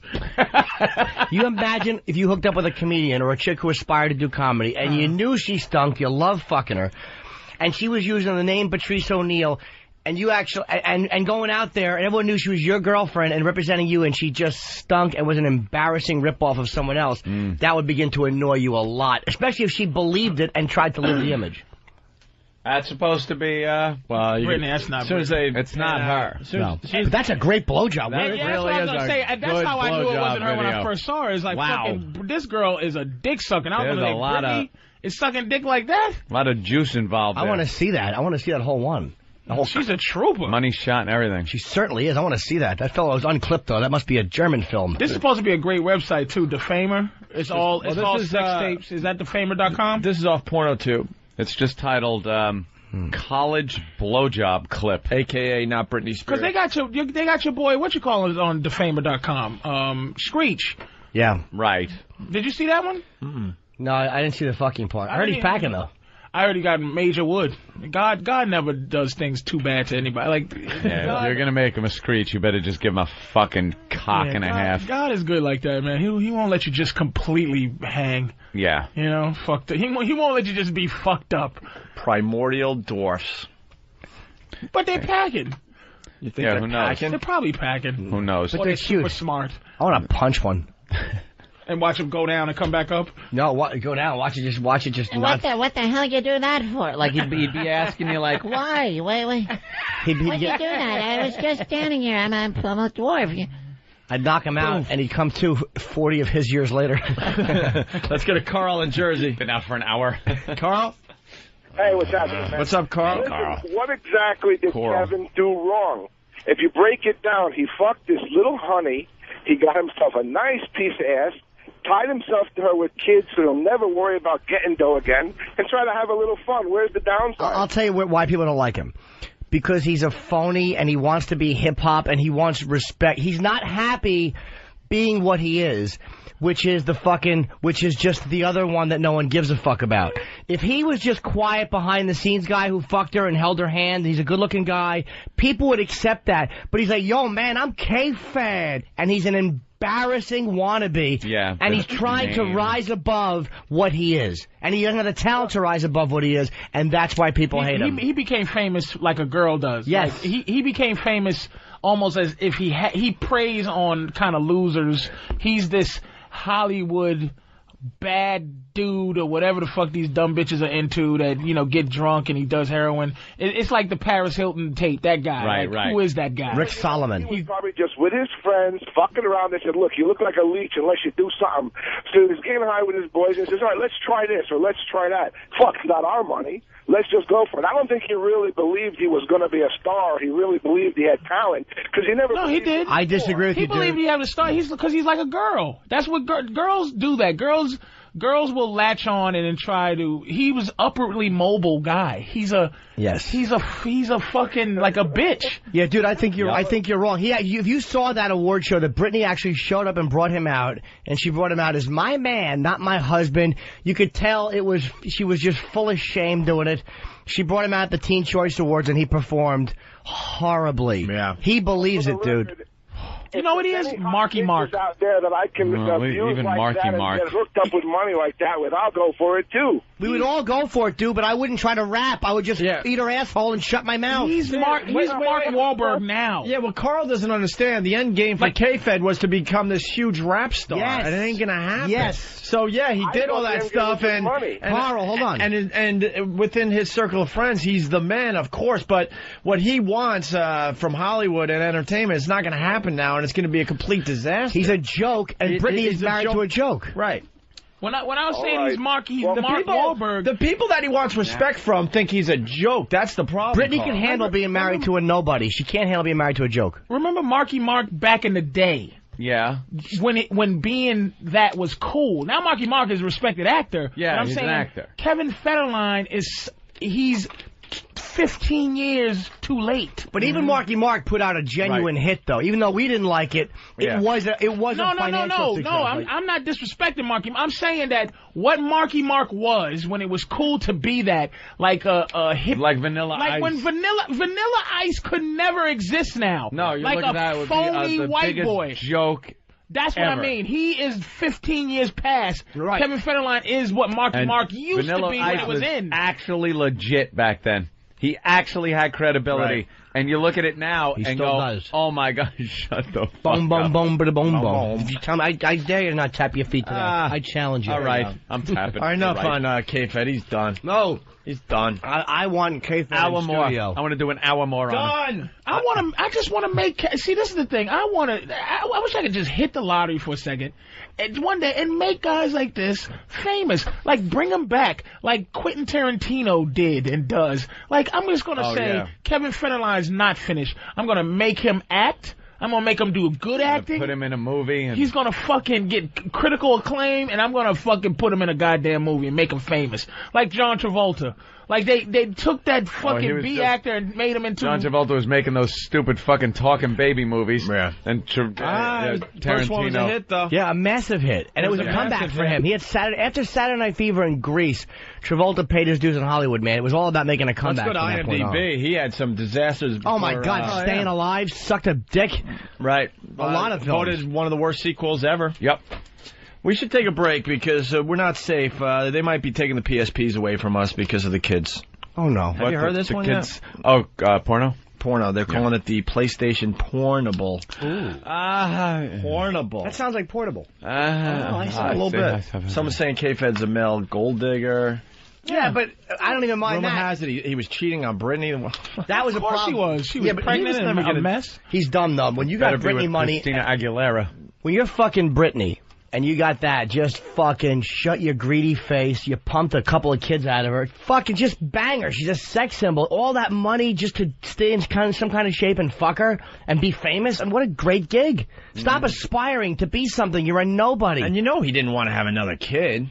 He didn't want to have another kid. He did that to kind of make sure he always has a connection with her. Yeah. So the money will continue flowing on some level. Unless he has custody, he's not getting no fucking money. He's not going to get alimony. Really? You don't think Britney's going to be looking at these kids and going, oh, geez, I got to take care of Schmucko over here. Oh, no, he'll get alimony. He'll get alimony. Fuck no. I guarantee that's going to play into it. Because of the people that made her get rich. I'm not saying he's going to be filthy rich, but she's going to look in the eyes of that kid every day, and the kid's going to be like, where's Daddy? And Daddy's over here. You don't Daddy's think... an asshole. You don't think that Daddy's going to get something out of that? Daddy is the Mexican maid that she has taking care of her kids that she'll never You think she's going to be... I understand what you're saying, but you think Britney could do that, where she could just, like, not walk away from white it? Trash, I mean, where she can walk away? If she could get welfare to pay her enough as a hit album, she'd take it. She'll live in a trailer, a golden trailer. She is trash. She is a mess. But he did that to, he's assuming that'll help him keep the cash flowing. What cow?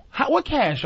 What cash? Britney's cash. He ain't making it. What do you even call it? What do you call the cash that she's going to be giving him? That kind of shit has a name. Is it child support? Is it alimony? Is it palimony? They're saying the prenup was so ironclad that he's going to walk away with nothing. Nothing. So you think Britney's going to allow him to completely go into like? Of course. It depends on what it. Two things. The only reason is because they have a kid together. They have kids. That's the only thing. That's the only thing. If they didn't have kids, she would love to see him rot in a trailer park somewhere. Absolutely, I get that. He's fucking that black girl again that he has a kid by in the first place. She's not stable enough to just let him leave and rot, knowing they had a kid together. Might be though the conditions that they left on. If he's fucking around and shit like that, that's going to go away eventually, is what I'm saying. Yourself. She's going to fall in love again. She'll be in this great relationship. I agree with that. Blah, blah. But she'll see these kids, and they're going to be like, where's my daddy? Well, he's in this trailer park over it. Well, why aren't you taking care of daddy? I guarantee Britney Baby will work to get her back. Britney Baby. Britney Baby means some type of cash. Come on, baby.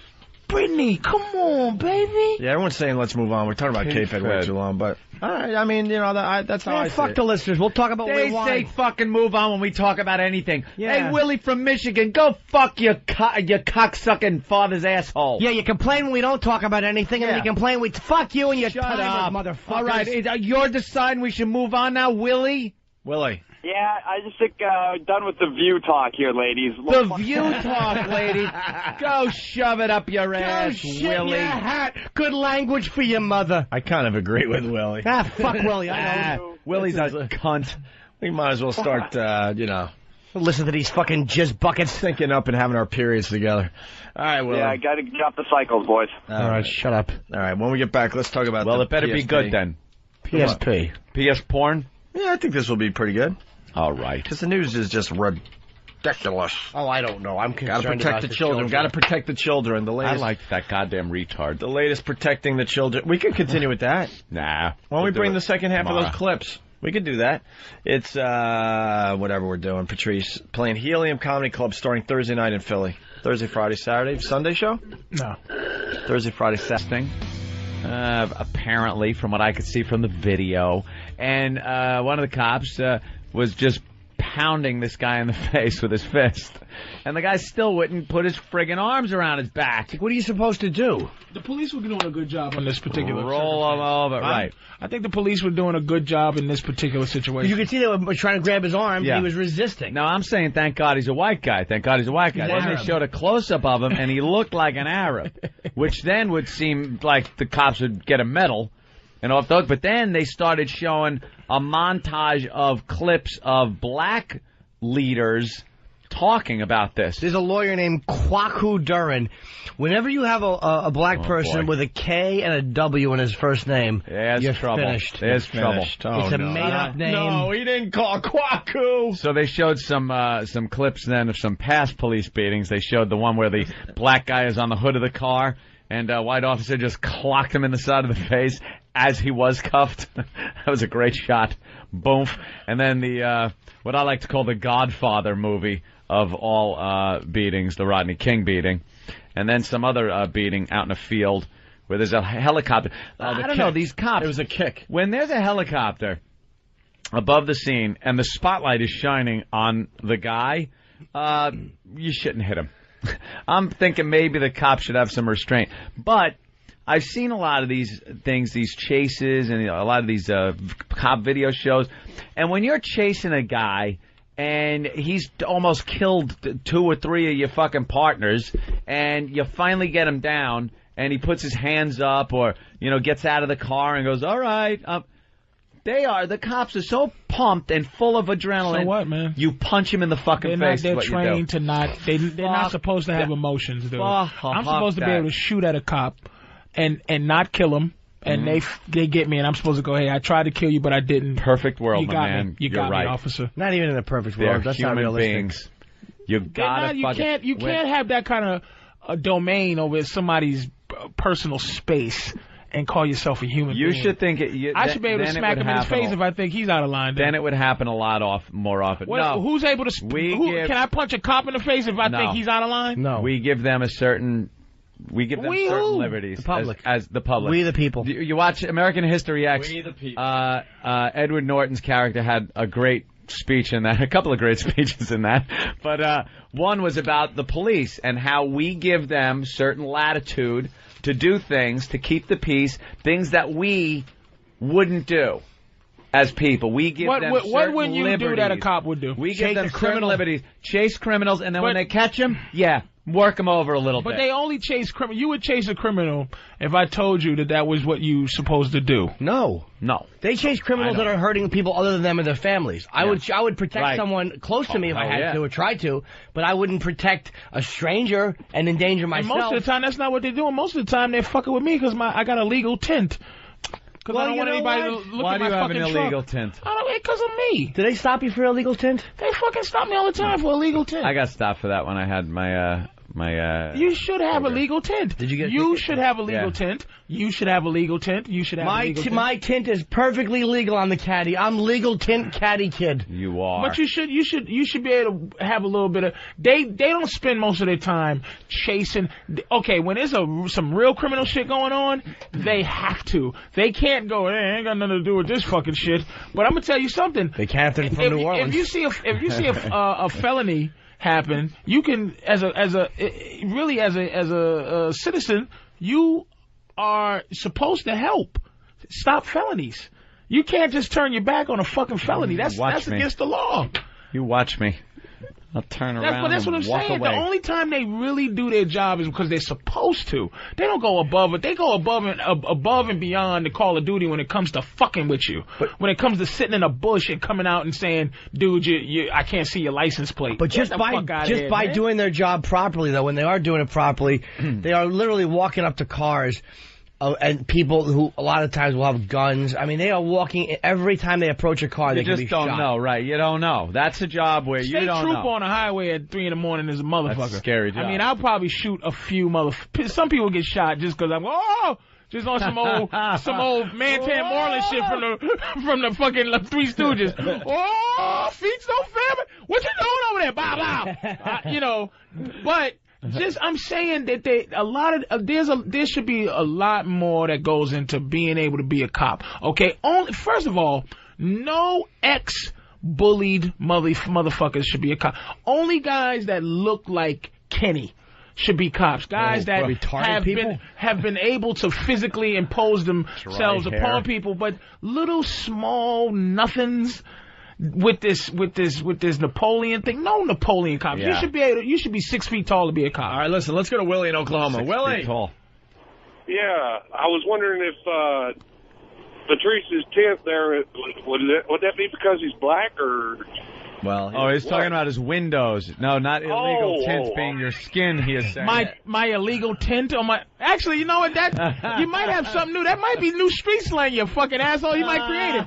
Yo, dog, you stopped me because my motherfucking the tint of my skin, nigga. Some white dude from Oklahoma named Willie came up with the latest one for you boys. You know what? That's some new shit, and I'm taking it to you. Take it. They pull me over because they got that illegal. What's up, and you can do that with girls too. Yes. Damn, dog, I like that little tint on her skin. I like that. There you go. Good job, fucking Willie. You could describe them like that too. Like if you get like a real fucking chick, you're like, oh man, she's a legal tint. Yeah, or if it's one of those fucking dark chicks with really short hair, she's got old limo tint over there. Old limo tint. I don't want to fuck limo tint. My dick has 2 different tints. That's not even on a black guy. It's not even. It's on black guys. It's limo tint and then pink. Joe and Philly, what's up? Open window. You got the phones rolling. Hey, what's up, Joe? Joe, what's up? Good. Listen, I just wanted to call in. Patrice, you have no idea what you're talking about. I've been a cop for 19 years in Philadelphia. Oh, and you honestly think boy. that we wake up in the morning and start our tour of duty or go to work each day and say, who am I going to fuck with this day? Absolutely. You really think that? Yeah. No, it's absolutely not true, man. I'm just I'm generalizing. But you don't need to like when you generalize, you're considering that there are some great cops, man. But for the most part, dude. Okay, put it this. Let me ask you this question. You don't think there are any cops that go out during the day and go, I'm just gonna be a fucking dick and fuck with my wife, fuck with me this morning. The bill collector fuck with me. You don't think there's any cops like the dude from Crash? Matt Dillon from Crash. There aren't any. That was a movie, Patrice. I know it's a movie. Mr. All of a sudden Philadelphia fucking Jesus. All of a sudden you're going there Thursday, Patrice. I know, but I'm saying, look it, man. I'm not saying. Hey, fat boy. There are some cops who are pieces of shit, and there's some that are not. You know, fair enough. Not all of you. Let's go to Pete in New York. Pete. Patrice, what's going on, good boys? I love the show. Patrice, I have an exception to your remarks, man. You know why we don't like tinted windows? Because when people like anyone rob a store and they have a gun in their car... You want to say people like you. Anyone else pick up on that? Yeah. He almost said people like me. Yes, people like you. Freudian slip, people like me. When people like you are robbing fucking places. You almost fucked up. You caught yourself. No. I call myself good, but I'm saying when people who like to rob banks and hide guns in their cars have the guns in the car, we like to see them before we get shot. All right, fair enough. And as a law-abiding, as a breaking the law-abiding citizen, I'm one of those guys. I don't follow law to the T. Yeah. But it's like I know when you come up to my car, I roll down every window I need to. So you can see in the car. I do that shit. And then they probably go, look, this motherfucker's trying to hide his tints. No, but I'm saying so that he doesn't. I know that's why they don't like tints. You want to be able to see in the car, but you gotta blast right through it. If motherfuckers rob your car, don't you understand? People look in your car and break into it because they can see right in. And don't you want those people to get their face smashed in by the cops? I would. If someone when I came into my truck years back and my stereo was gone, all I wanted was that guy to get pounded. All right, let's make a deal. Let's make a deal right now. All right. Let's make a deal. Here we go. Can you understand? Okay, I grew up a black guy in Boston. Okay, I'm not gonna say, and especially since I've been doing comedy and been in this world, and then especially doing radio and for mostly white people. You know what I mean? A lot of white guys know me, so I meet a lot of fucking police now that I don't dislike. But if I'm a regular fucking dude, man, I don't get to meet the cops that are okay. I don't get to meet Kenny's and the fucking other, Fat Boy and the other Little Joe and Little Joe and Pete. I don't get to meet them. I don't get to be like, oh, oh, dude, you're the guy from this one and that one.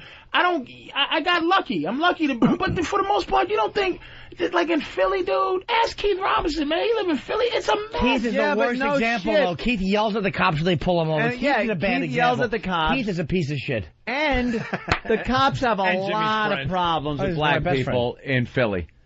So when you pull over a car with like 5 black guys in it, you're gonna probably give them more shit than you would. Do you think black guys have a problem because what do you think, we're out of control? Like, we have a problem because we're out of control? I think there's a disproportionate number of black guys that are out of control as opposed to white people that are out of control. We're more of the population. Young thug culture is celebrated, whereas a lot of violence, I'm not saying it's not celebrated with white people, with mafia and all that stuff, but young, wild gang thug culture in the black community is celebrated a lot more and glorified a lot more than, like, maybe white gangs were in the 50s or all this shit, or bikers were in the 60s. Juvies.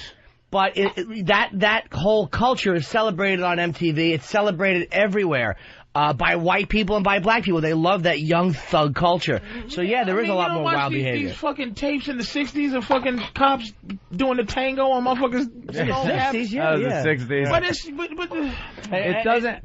I don't think that kind of shit's going on. I think black guys are getting hassled in their cars, but I also think that there's this attitude that comes off. I've been pulled over with Keith. I've been pulled over with Keith. Would I have an attitude? I can't tell. You know something? Fucked with that's something I can't even say because I'm not black. I don't know. And that's something I'll never understand, so you're probably a better judge of that than me. But Anthony, the Moors. The Moors. You know, the Moors, though. But I'll tell you one thing. I've never been disrespectful when I've been pulled over. And I've had some disrespectful cops to me, and I continue to be respectful. It might be an age thing, because I am certain, I lost a little bit of, ever since, you know, you buy a house and you get a little older. You lost a little of your fire. I used to, like, when my credit was bad and I thought that was what life was, and the bill collector would call, I go, suck my left ball, bitch. Let me tell you something. I'm sticking my asshole in the phone, and I want you to stick your tongue on it. And ever since I started seeing my credit limit creep up, 600 here, 650, and somebody goes, you know, you can buy a house with that. And once I started thinking about a house, and then one time a bill collector called, it was from an AT&T bill that they called, and I told them to lick my ass, right? And they would call.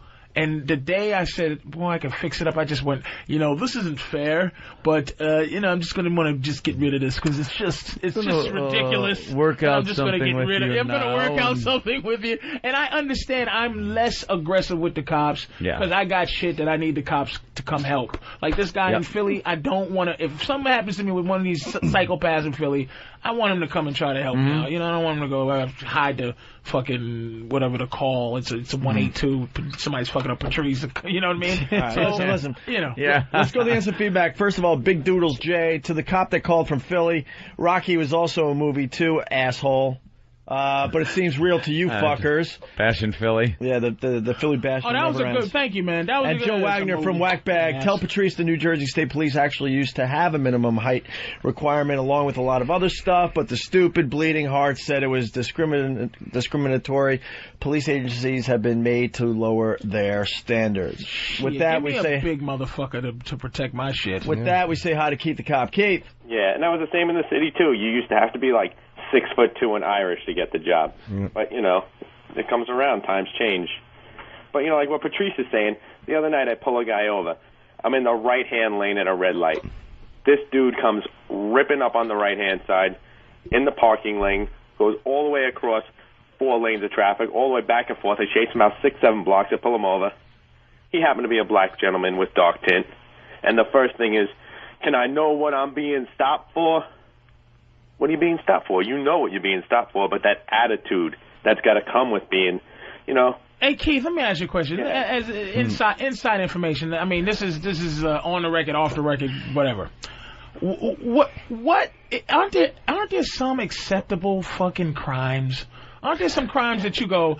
Aren't there some discretionary, like, you know what?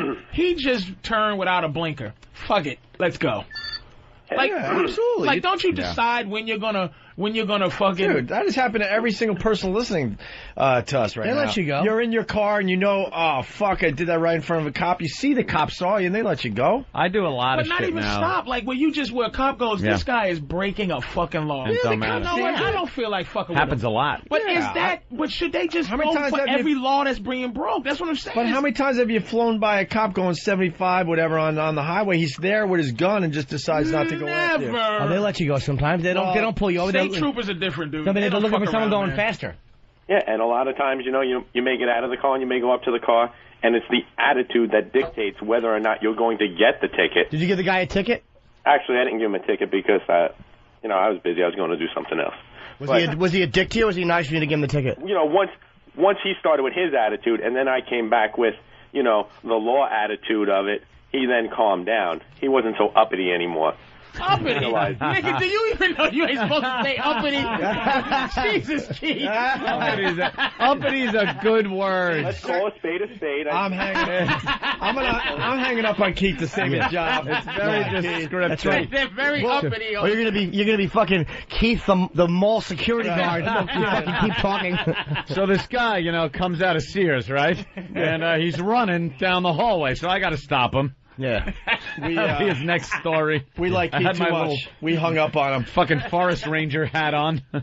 Let's go to Matt in Kentucky. Matt. Oh, jeez. Hey there, Matt. Hey, guys. How you doing? Good, Matt. I love you, Patrice. You're great. Your laugh is hilarious. And the reason I called, you guys ain't going to believe it, here in Pike County, a midget for a deputy sheriff. You got a midget. Deputy sheriff? Yeah. That's great. Is he online? We got to see a picture. You ought to see her standing beside her partner. It's a her? Her? Oh, my God. I know why they hired her, by the way. Because her partner wants his dick sucked, and she stands there and he just fucks her mouth with her. He pins her against the door and fucks her in the mouth. And his knees tink against her little star. It's because she covers every, like, group that they have to hire. Yep. What county? Is she black? She has to be black. What county? Pike County. What? Pike County. Ike? Yeah, P-I-K-E. Oh, Pike County. Is she a Puerto Calling Rican? all blacks, move to Pike County. Female midget deputy sheriff. Oh, my God. Every time she's involved in a shooting and the grand jury gets together, the victim comes in with 2 kneecaps gone. It's like only kneecap shots. Pull over. I said pull over. What? Yeah. Oh, you know she's just extra nasty. Oh, you know she is. Do you know how fast you were going? Driver, put both hands on the vehicle and hold your car keys out. What? Hold your keys out the window. Who's talking to me? What? Who's talking to me? Who's talking to me? What? Down here. God, is that you? Down here. Oh. No. Passengers, step out of the vehicle and get on your knees. Not for security, just so I can talk to you face to face. Put your hands where I can see them, like on your ankles. Fucking twerp, shut your mouth. Give you a good mouth fucking against the car. Does she need a special huge trigger guard around her trigger for that big fat sausage finger? You know how many times her fat fingers have gotten stuck in that gun? She probably does have to have a special gun. Special pedals. Just for the fumbling with the bullets and they're falling all over because those sausage fingers can't cover them. Those little big muffin hands. The only way she can protect you is because you allow her to just be a cop. Or the criminal is laughing too hard. He can't run. He just laughs. Look at the little thing. Look at the little thing. Could you imagine seeing her running after a perp down the street? Hey, stop! Stop in the name of the law. Police, stop! She has her gun belt on. Her gun is scraping the ground.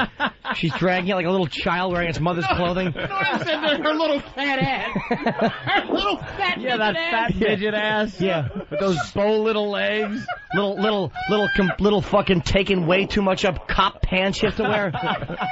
They're like cop shorts. They should give her the fucking postal shorts and she wears them. Oh, shit. She wears a She wears a 34-inch waist and an 8-inch long. Oh, she's fucking horrible. Right. Her little fat. She wears Lieutenant Dan's old pants. Little fucking. Oh man, y'all are fucking crazy. Anything else you can tell us about the fidget, Matt?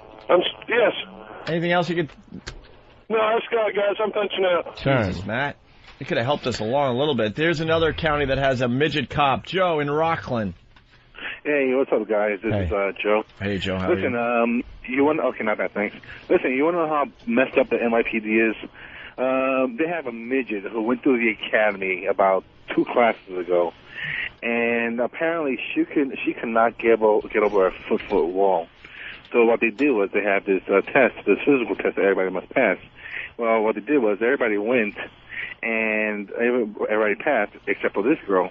What they did was they locked up the door. They locked the gym with just her and the instructors. Then they put in a little step ladder in order for her to get over the wall. That's good, because that's what a perp will do when she's chasing him. He'll put a little ladder down and say, go ahead, hop over, toots. And now she's working out by either the 7-3 or the 7-5 out in East New York. You know what she should be... I'm sorry, go ahead, man. She's getting chased every day by some crack dealer out in the corner every day. I would just sick my pit bull on her. You know what she ought to do? She ought to be a police mascot. She ought to paint her face orange and run around yelling positive things about the police in the station to amuse the officers. She should be forced to run around with an orange face. Or do the job William Dafoe did in Platoon. Just crawl around in holes and find stuff. Find bad guys in little holes. She should be like a drug-sniffing midget where she trains and they just put her on a leash at the airport. That's right. Let her smell your bag. And she opens your suitcase and walks through it. She sniffs it. It's Coke. I'm smelling some cocaine and dirty underwear. We're going to have to check your bag. Hey. Can I read a few of these from the instant feedback? The boys are on top of this one today. Patsy from Brooklyn. The crook is laughing, hyperventilating in the back of the police car. There would be no need for her to chase.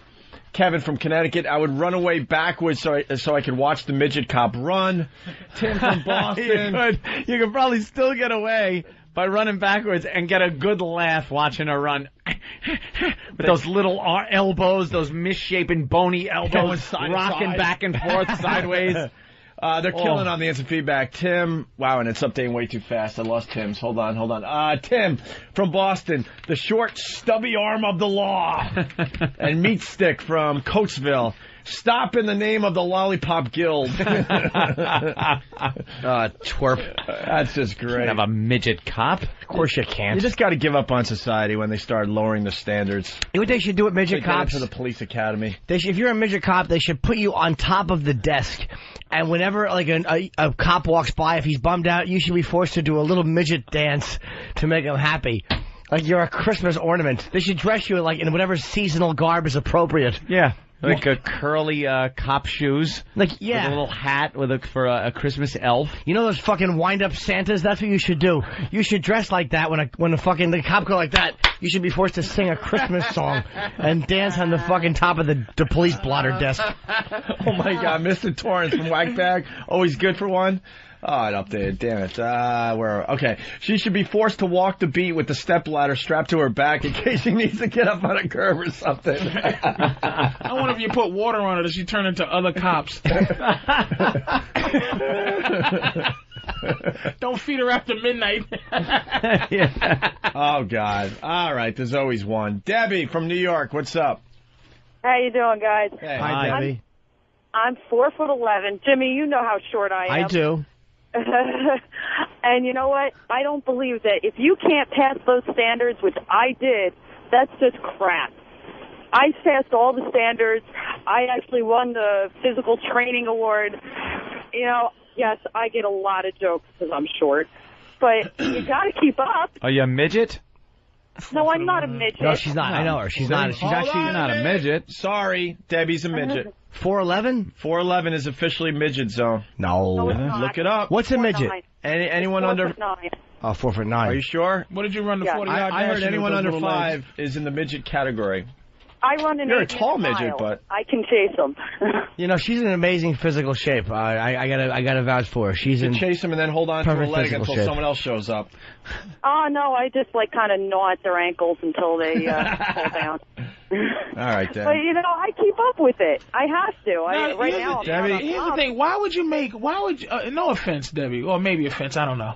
But why would I allow someone with the bitterness towards society that a 4'11" person would have to administer justice fairly?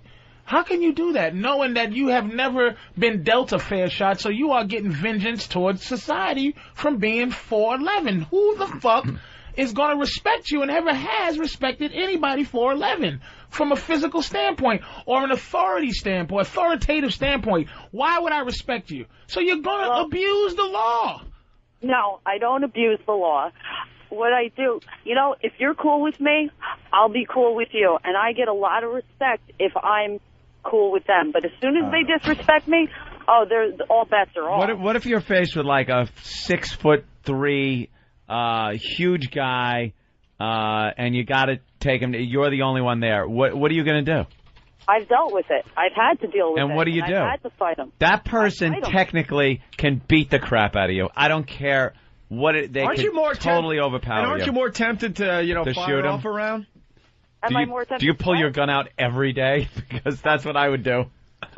I'm tempted to shoot a lot of people sometimes, but I don't. That's why I carry a big stick. Well, a small guy can have that too, though. A guy can have someone 6'5" beat the shit out of him. I mean, anybody can have a guy. We have a guy out on comp right now. He's not a big guy, but he's really strong. Well, he got beat up by a 12-year-old girl. Hey, do you get respect from the other cops? Too. Yeah, I do. I would think they wouldn't respect you. How many rounds does a David and Goliath slingshot hold? 16? About 13. All right, Debbie, you're very brave to call the show today. Bye, Debbie. Let's go to Madonna Mike. Mike. What's up, boys? Hey there, Mike. Jimmy, good show Friday. Thank you, buddy. Hey, Patrice, did you just get called uppity before? He did. Patrice got called up. No, he didn't get called uppity. The guy said, Keith said uppity, but not to Patrice. Yeah, not to me. Patrice knew not to speak up, though. Shiftless, maybe, not uppity. Shiftless. Jesus Christ, do you know me? Jesus. Shiftless. Maybe there is a problem with I got up at 7 in the morning to come here. I love you, Patrice. All right, by the way, Debbie's lucky. Thank you. Hey, Debbie gets respect. Yeah, sure she does. All right, Mike, thanks. All right, boys, bye. I'm sure she does. Midget starts at 4'10". Oh, I heard under 5, but it's 4'10". So she got that off on a technicality. Yeah, That's she what just knew got that. up. She's probably like 4'10". Yeah, but if she's admitting at or something. This seems like my sister is short, man, and she says she's 5 foot. That means she's 4'11". So Debbie's 4'7". You think? Yeah. If she's admitting to 4, what did she say? 4'11". Yeah, she's definitely shorter than that. It's just how it works in the big city. You're in violation. You're in violation. Well, that's cute. By the way, I have a problem with Borders Books in Buffalo. Borders Books in Buffalo? I want to find out Buffalo? When was the last time you were in Buffalo? No. Here's the problem. Borders Books. I want to find out if it's true. A fan in Buffalo emailed me, said he was in a Borders, and he asked if they sell Jim Norton CDs. And the guy went, who, that comic? He hates everyone. Why would we sell his stuff? Oh. Now, I want to find out if that's true. I don't know how many Borders are in commend Buffalo. the man for keeping your trash out of his store. Absolutely. Yes. Now, that will just be addressed in the harshest manner possible. Of course. If it's true. All right. We got to get into the PSP discussion. I want to slap someone in the head taking that personal fucking... Well, considering that Borders probably sells Mein Kampf and other books of that ilk, I don't want on the comedy section. Oh, damn it, beat me to it. Yeah. I just don't see mine as being that. That's where those Jimmy Norton CDs should be. Mein Kampf. Mike in Jersey, what's up? Hey there, Mike. Mike, Ant's giving up too many freedoms. Are you nuts? What am I? What freedoms did I give up? You're not He gave up the freedom of speech. There you go. Yeah, Mike's an ACLU guy, and he thinks you're giving up too many personal freedoms. We're going to regroup. We got Lindsay Lohan using the C word. We got Fox 29 reporting on the PSP and how it's dangerous to the kids. That's what I want to hear. In just a bit. I played it just for him. He went to the bathroom to cry some more. Aww. All around me I see many faces. Is he weeping in the bathroom? And you never gave me. Mooney, Texas, what's up? I know what that sound is, that Japanese stuff. Okay, what is it? Okay, I think I saw the highlight someplace, and it's where they got that game show where they lube those guys' buttholes up and have to hold their turds in, and then when they do finally spew, they measure to see how far it is. Oh, my God. Oh, my God, Mooney. Did I nail it? No, another wrong answer. Not at all. Sorry. Yeah, we're still trying to guess what this is. Patrice, listen to this.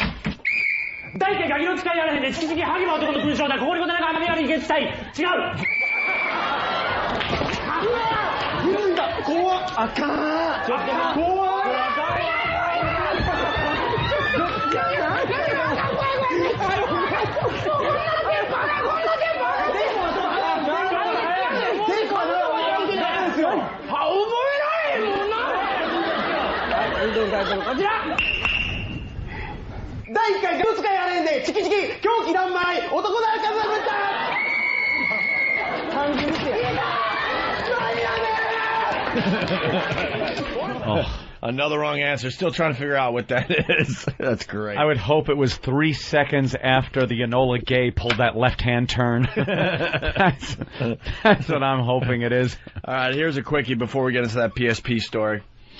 Lindsay Lohan says Paris Hilton is a cunt. Yeah. Yeah? Oh, yeah. Where'd this come from? E.T.? Yeah. And Lindsay Lohan. Let's get the E.T. music. We haven't heard Anthony's E.T. reporter voice in a while, where they overpronounce everything. Well,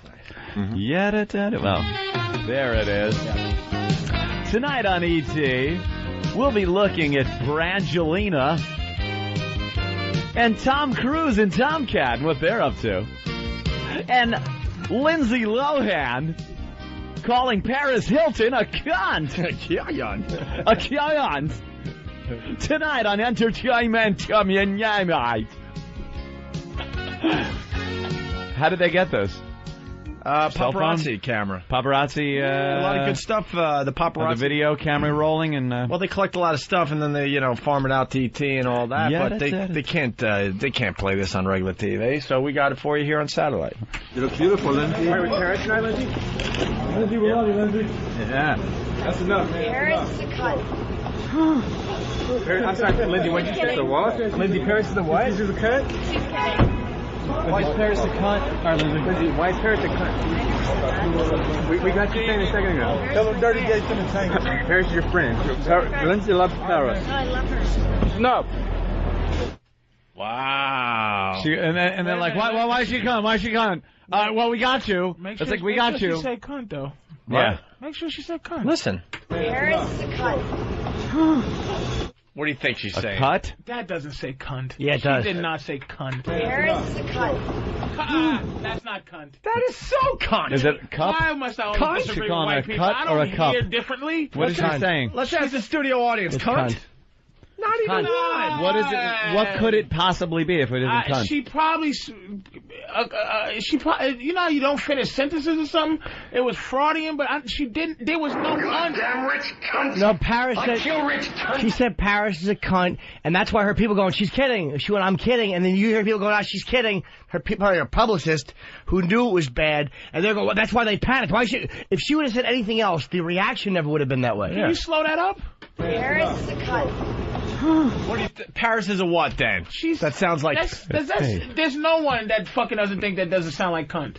Fan, that said cunt. Sounds like cunt to me. But listen to the reaction. Absolutely listen to what the other people say. And listen to Lindsay what she says. Okay, go Listen. ahead. And you can hear the gasp. Yeah, someone is DJing a light bulb, but he's always good for stuff on the show. He says, listen for the gasp right after she says it. Yeah. All right. You look beautiful, Lindsay. Are you with Paris tonight, Lindsay? Lindsay, we love you, Lindsay. Yeah. That's enough, man. Paris is a cunt. I'm sorry, Lindsay, what did you say? The what? Lindsay, Paris is the what? She's a cunt? She's kidding. Why is Paris a cunt? All right, Lindsay. Everyone heard it. People hear the and then you hear the publicist. She's kidding. Yeah, kidding. they're fucking pukey publicists. But that was everyone heard it. Even people right there heard That's it. their jobs. He said cunt. All right, Lindsay, why is Paris a cunt? We got you saying a second ago. Tell them dirty gay to the tank. Paris is your friend. Lindsay loves Paris. Oh, I love her. No. Lindsay just said, I never said that. They go, we got you. We got you saying it. We got you saying it. We got you. Oh, they know they got it. Vultures. Yeah, they got her. They got her. She said Paris the cunt. She was just being playful. I don't even know if she meant it. She might have just been like me. You know what? If somebody said, she meant it. Oh, I was thinking the same thing. If someone came up to me and was like, hey, where's Jimmy Norton tonight? Jimmy Norton's a fucking asshole. Yeah. You know? And it would be like, oh my God. Oh. Now they're all competitive. She meant it and she got caught. Probably. No, I didn't say that. I meant he's probably fucking an asshole. No. He said. Well, tranny. No. He said. She's probably somewhere filming herself sucking someone's dick. That would be like, oh, ooh. This is what she said. He said, I can smell your cunt. What was that, Patrice? That was cunt. That was cunt? Yeah, that one was, right? Okay, listen. No, cusp. She's a cusp. And multiple mix said, what did we say? Oh, I never say that. I threw jism in her hair, but I tossed a load on her. Right in her face, as he should have. Let's move on to this. We got to protect the children from the PSPs out there. Yeah. The PSPs are causing all sorts of problems. Very dangerous. Are the words PlayStation Portable going to end up on your kid's Christmas list? PSPs are good, clean fun, right? So why are they also known by the name PlayStation Pornable? Fox 29's Robin Taylor has some information that'll really open your eyes. We don't want to spoil anybody's Christmas, but there are hidden dangers parents should be aware of. I'm sure you wouldn't give your child pornography, but you just might be giving them access to it with today's most popular electronics. How about this, twat? Don't give your kid a TV or a VCR or a DVD player or a computer because they can also watch pornography on that. They could get it on that too, but Jesus it's basically Christ. made for fucking gaming. And don't give them uncles. Anything you have that has some kind of wireless connection to the internet, you're going to be able to download porn from. This next clip, you got to keep a visual in mind here. A seemingly harmless device can be dangerous, and the end of the clip, when the reporter says Pandora's box, still frames a porno, a swastika, and the KKK. No, the little girl's name is Pandora, and there was something apparently damp and staining the seat. Portable gaming devices are all the rage, with a generation of teens convincing their parents they're a must-have. Yet these seemingly harmless devices can do more than play football or race cars. Inside is a high-powered computer that, with a Wi-Fi connection, can access the internet. A parent can watch their child on the internet in the kitchen, in the living room. But with this, you can take it anywhere. And that opens up Pandora's box. Sound like a Rubik's Cube commercial. Wait, yeah. A cereal music. The hell with awful music was playing during that. So what's the deal? It's like a Wi-Fi or some shit? It's a Wi-Fi? Yeah, you can get online so you could play online games. I understand all that. With people. And the second you're able to do that, you could also access websites. So that's what people have been doing. I don't know if can you play online? Yeah. Yeah, play online with that. Okay. And they were saying that the children might use that to access pornography. Well, I was having a problem networking mine into my computer network, which really pissed me off. Anytime I try to network computers, it's like, it takes fucking forever. And then I get it and go, oh, that's what I had to do. And then when I have to do it the next time, I completely forget what I did. I'm not a network guy. You got to call Mark Cuban, though. That's what he does. Used to do. All right, here we go. A Minnesota boy got into trouble when he brought his PlayStation Portable to school. Oh, no. This is an incident that has opened our eyes. On a dare, Jeff Harris showed his friends how his PSP could display pictures of naked women. A whole bunch of pictures went on, and then I turned it off, right away. After. That's no dare. The dare should be he showed pictures of naked men. Yeah, exactly. Yeah, right? I dare you to show a big cock on this fucking thing. His friends dared him to show horse gag. I love the fucking music of this thing. It's like they're showing the little kid coming in close and back at the same what was it, like in kaleidoscope vision and some awful 60s fucking porno music. There's a girl in a long, green sweater skirt fucking hula hooping behind him. That's what this whole report's like Austin Powers. That was horrible. Chick's burning her bra behind the kid while he's fucking showing a picture of Harry Dean Stanton. And why is this a big deal? It's just, little boys finding another way to see naked Absolutely. chicks. It's been like this since the beginning of time. Well, they shouldn't allow Staples because those are going to Playboys to Staples. Right. Come on. So stupid. Pictures went on, and then I turned it off, right away after I did that. It was simple. All he did was tap onto the school's wireless internet connection. Oh, it's incredibly easy to find. It's just shocking how much is out there.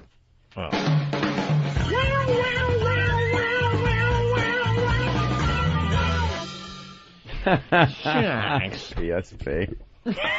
That's great. So they're looking on a dare. They're looking at pornography. Oh yeah. Boy. How we used to bring in Playboy, like ripped out pages from Playboys, and you'd be in school in the playground, and it was like drug deals going on. You'd be like, hey, check this out. Yeah. Oh, yeah, look at this one. I'll trade you this for that. It's the same shit. Yeah, same shit, only Times don't great change. technology. They just use technology to keep imagine it going. having that as a kid in school. What's wrong with the boy looking at naked bosoms? Video. Nice. All right. Wanting to cash in on the action, the adult film industry is marketing porn for portables, earning the PSP the nickname PlayStation Pornable. Fortunately, without credit cards, most hardcore porn is out of kids' reach because it is a money-making business, and the pornographers aren't interested in giving porn away. If you don't have a credit card, the pornographer doesn't want to deal with you.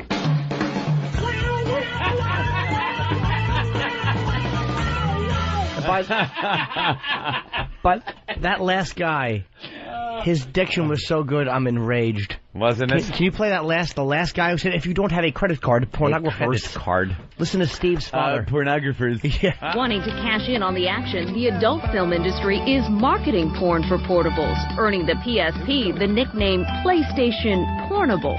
Fortunately, without credit cards, most hardcore porn is out of kids' reach because it is a money-making business, and the pornographers aren't interested in giving porn away. If you don't have a credit card, the pornographer doesn't want to deal with you. If you don't have a credit card. Credit card? Pornographer does not want to deal with you. Deal with you. I earned that porno. All you got to do is take the filters off your Google, put in nude women. You're done. All the nakedness you want to see. See pretty girls. Beautiful girls. Beautiful girls. When I was a kid, I stole Wee magazine with Pia Zadora on the cover just to see her pink nipples. Oh, you Was that the one where she was in the bathtub? That was fucking I don't remember. No. All right, Patrice, see you later. Where you going? Patrice has to go? Yeah, Hey, dog, where you going? Oh. Hey, Diddy. Okay. I can leave. No, don't leave. Come and go as you please. Come back. Yeah, go ahead. Where you going? All right, see you later. Come and go as you please. But porn isn't the only danger out there. Hatred, violence, and the means to carry out deadly schemes can all be accessed through gaming devices with an internet connection. And it doesn't make any difference whether they're portable or played on a computer in your home. There are scenes of extreme violence out there that certainly could leave a lasting psychological scar. But the greatest danger of all may be a child predator posing as another gamer. Pedophiles and people who want to hurt kids have access to them. And they do because this is a communication device. Always ask the kid how big his rook is. 8-year-old chess player. I'm 8. Are you hung like a pawn or a king? Nothing. It's like the horsey. I'm like a horsey. It's like a horsey. It's bent. He's too young to even know it's called a knight. It's the size of a horsey. It jumps two and then 1. It makes an L. Well, there you go. My penis hooks the way a horsey moves. You know. Now we have to deal with that. All right. Yeah. PlayStation Pornable. Well, like Jim said, take away everything then. Just take away everything. There's a hidden danger for children in everything. Sure. But we as adults, and even, I don't even mean like adults, people that could deal with things 16 years old, 17, 18, they could play these things and access porno and not be damaged by it.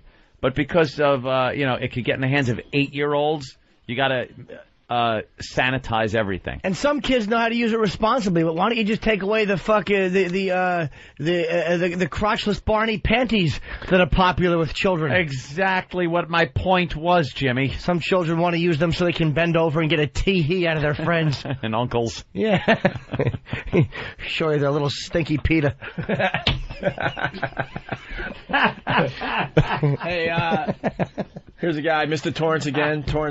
Torrance, I'm 32, and when I was a kid, we used to slip the porn magazine into a newspaper and then buy the paper, then take it to the woods and hide it in the rocks in some plastic bags. What a brilliant idea. God, it's become so easy for the kids to jack off these days. What a brilliant idea. The fucking porn in the news. All I ever did when I was a kid is my friend Scott, he had a fucking cat box full of cat shit, so I would get drunk and then take the daily paper and put all the cat shit in it and then put it back on the table so when his father opened the paper, cat shit fell on him. What a great gag. What a scumbag you were. Yeah, his dad would home after a hard day of work and open it, and 6 or 7 little cat turds would fucking walk all over him. What a douchebag. I would get drunk. We'd always get drunk in his house, and I would just urinate all over his faucets. I was like big. I remember being drunk in his bathroom. Once.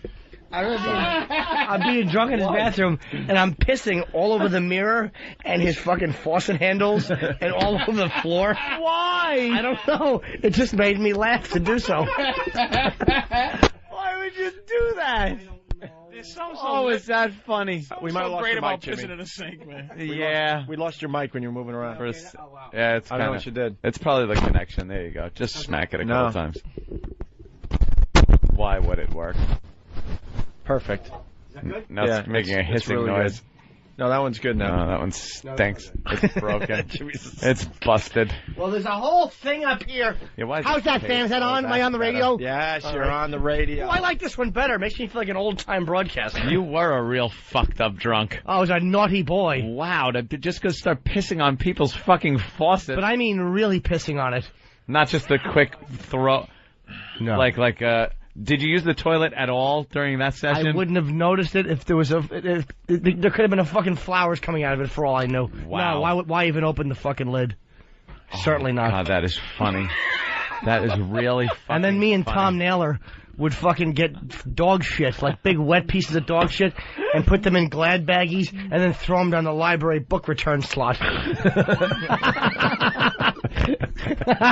Some poor old lady just Yeah. Oh yeah. And we threw shit without baggies too, but I mean we had to carry it for a while. Just volunteering her stupid time. She has to deal with your shenanigans. People's books sliding down into the shit. She's just trying to shush people. Yeah, that's all. And their shitty books. Oh, we were awful at shit. Oh. All right. Wow, that is really funny. Cat shit in the newspaper rules, though. I suggest it to anyone. Because this cat shit stinks so bad, and you know there's going to be a couple of pellets of fucking litter in it. And then he just picks it up and it falls in his Do you know how surreal that is when you come home after a long day's work and you want to just read the paper, and the next thing you know there's animal shit in your lap? You know how bad that cat must have got hit? He probably thought the cat did it. Snuck over there, opened the paper and shit and closed it. And then refolded it properly. Oh, is that great? Wow, are you a fucking degenerate? I love it. I was garbage. Oh, God. Nothing was better than that. No. No. Shit in people's mailboxes. Who would do that? You were big on the shit thing. That's funniest thing I've ever seen in my life, and I mean ever. When I was 6 or 7, and my friend Mark Rosenberg, we were sitting there in the fucking grass. I love how he uses the real names. It just makes the stories that much better. Mark leaned back and he put his hand. You've never seen a more fucking butterscotch pile of fucking wet dog shit. It was as fresh. I'm surprised the dog wasn't actually walking away when he did it. He put his hand, he leaned back for a casual chat in the grass and stuck his hand in this pile of shit. And it's the funniest thing. I've never seen anything funnier. That was 32 years ago. And nothing has come close. Were you just doubled over crying laughing? It was incomprehensibly funny. Like, as a child, I didn't realize that anything could make you feel that kind of emotion. And that's all it took. And women think they understand what funny is. That's what funny is. Hey, damn, that is good. Andrea Pizer. Oh, I guess she never called. Do we have an update? Are we trying to get Andrea Pizer on the... Dan? Steve? Can't get her on the phone from the New York Post? Oh. Hey, story of the day. It's time for story of the day. And remind me to tell you the stories of when we would drive by with cups and throw urine on people in New Brunswick. That was our favorite activity. We would drive around, me and my friend Luch. He was like 35 and he hung out with the teenagers. Oh, creepy guy. Yeah, he drove a fucking Volkswagen Bug, and we would drink, and I would piss into cups, and we would just drive through New Brunswick and throw it on people. And I would leave the little... Oh, we got some good ones. And I fucking had a plastic cup with a plastic lid on it, and I'll never forget there was a couple walking, and I fucking threw it, and the arc was beautiful, and the guy put his arm up to block it. And it hit his arm, and exploded. Piss went all over him and his girl.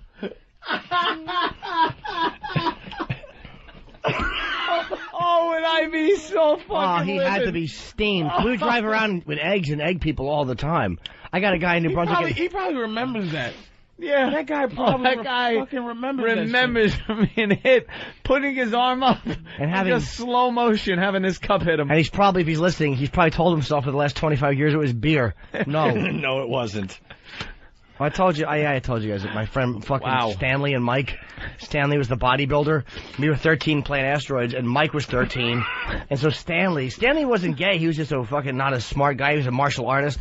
Me, him, and Mike would just drive around in his rickety old truck, and they would show up with margarine dishes full of motor oil.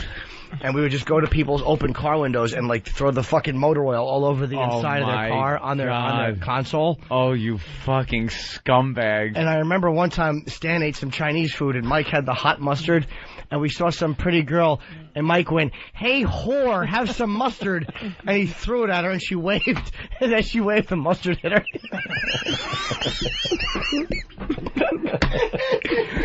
Oh. Hey, whore. Hey, whore. He was a sociopath. Because I remember we all were. No, we were driving. It was like 100 degrees out. We saw this guy hitchhiking backwards with no shirt. And fucking Mike goes, "Hey, Stanley, let's drain the engine oil and drive back and throw some hot oil on him." He wanted to drain oil out of the hot engine and throw it on a guy's bare chest while he was hitchhiking. And he meant it. Let's go throw hot oil on him, Stanley.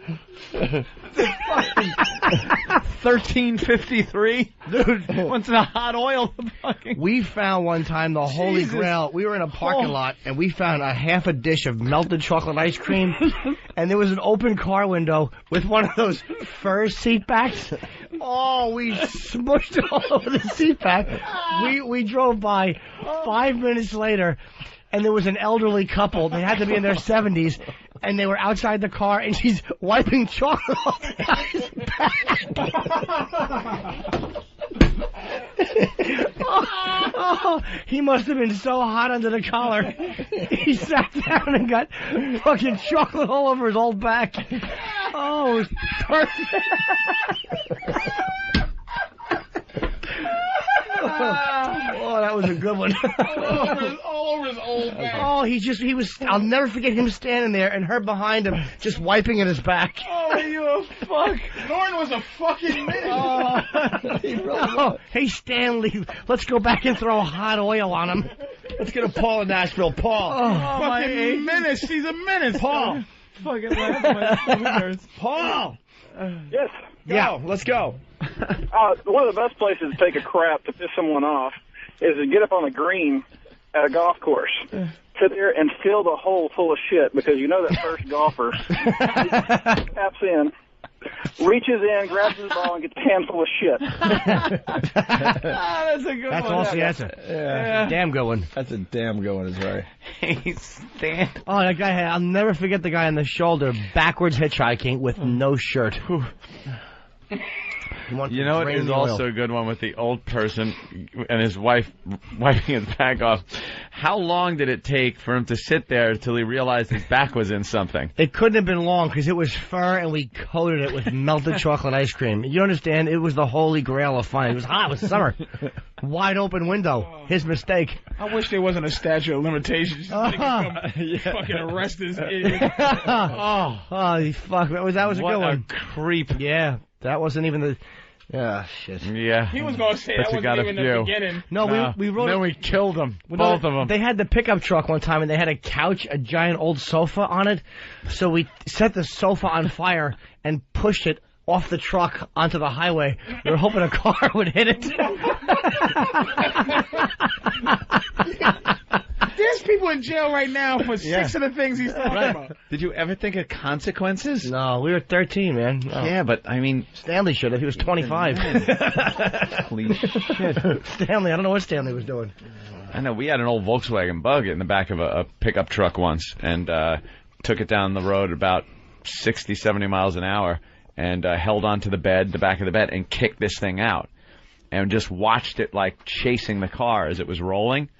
and it was so good. And we were going to do that and then just leave, but nothing happened. Like, there weren't any cops, there wasn't an explosion, people didn't come out or anyway. So we backed up, lifted it back into the truck so we could do it again. It was so amazing looking to watch this thing just roll. I remember one time, me and my friend Marvin, he was a Puerto Rican Jew, Marvin Schnoll, he was a good friend of mine. We were hitchhiking, trick-or-treating, and one guy, we knocked on his door, and he didn't have any. I don't have no candy. No. Poor fuck. So Marvin took his gum out and put it over the guy's peephole at his door. So we're out in the yard. 5 seconds later, the older man runs out and grabs Marvin and puts him in a headlock and starts punching the top of his head. And I just stood there in my Halloween costume and watched. What were you dressed as? I don't remember, Darth Vader or something. I just watched Marvin. Real evil Darth Vader. Yeah. Just watching your friend get pummeled. Yeah, well, I held a fucking bag full of pennies and Milky Ways. Oh, is that fucking funny? No, I remember we was talking about, what was the thing you were talking about with the embarrassing stories? Remember that shit? What's the thing in school? You ever remember something that's so embarrassing to this day when you think about it, you go, ooh. We were talking about I guess the douche chill would be the way we describe it now. We had a talk one night about those moments. They're not embarrassing like, yeah, I farted and this chick smelled it. Not exposure type embarrassing. Things where, like, wow, who I am is just garbage. Yeah. Like, humiliating little moments. Ugh. And for me, one of them, it's not even that, it's awful. Do you understand? Like, and you just think back and go, oh. Yeah. I was in class. And there was a whole class full of people. It was dead silent. And this guy walked by the outside of the classroom door, and I was, I think, a sophomore or freshman high school. And there's seniors in the class, it was a math class. And the guy walked by the outside door, and he was singing. And the song he was singing had the beat of da da da da. It might have been a Christmas song, but the guy was singing bop bop bop bop. And I wanted to say, shut the fuck up, which would have probably gotten a big laugh. Yeah. But I bailed out and I went, shut up. Silence. The class was silent. Oh, you bombed. It was horrible how unfunny it was. It was crawl out of your skin embarrassing. It was completely humiliating. Yeah. He had a much better one. His was really awful. I used to be the captain of the football team. Yeah. And I used to be the hype man, you know, like, y'all, how y'all feel? And the team go, fire it up. How y'all feel? Fire it up. Break down, stick. Break down. You know, getting them all ready. Yeah. So one day we was playing this team for Halloween, right? So I said, y'all ready, man? Y'all ready to fuck this team? And they like, yeah. Then I said, because they're going to get a trick, and we're going to get a treat. And everybody went, oh. During the breakdowns, and we're going to get a treat. Oh, boy. I don't even want to look at him. Did they just lose on purpose? They said, what the fuck? We won, but it was like, they just took away all my power with that. I would just let you get hit all the time, the whole game. Were you embarrassed? Oh, how embarrassing. This was 18 years ago, and it was the worst. Oh, is that embarrassing? All right, listen, let's get the story of the day so we get out of here. Oh. Just when you thought you heard it all today, listen to this lovely thing. And then we'll do line of the day. 45-year-old special ed teacher Lucy Baldwin has been arrested. The teacher at Michigan Avenue Elementary School is being accused of abusing an 11-year-old student who has Down syndrome and is autistic. The student and teacher were seen by a witness teacher on the floor, what appeared to be wrestling around. According to the police report on October 30th, another teacher witnessed Baldwin being very rough with the boy who refused to sit down. The witness tells police Baldwin grabbed the boy's shirt, ripping 2 buttons off. Then she saw Baldwin a second time struggling on the floor with the child. The student suffered several bruises and abrasions all over his body. He was taken to the school nurse, then police and DCF were called immediately. Speaking with witnesses involved and also the doctor's examination, there was no indication that the child was out of hand or out of line. A doctor with DCF determined excessive force was used.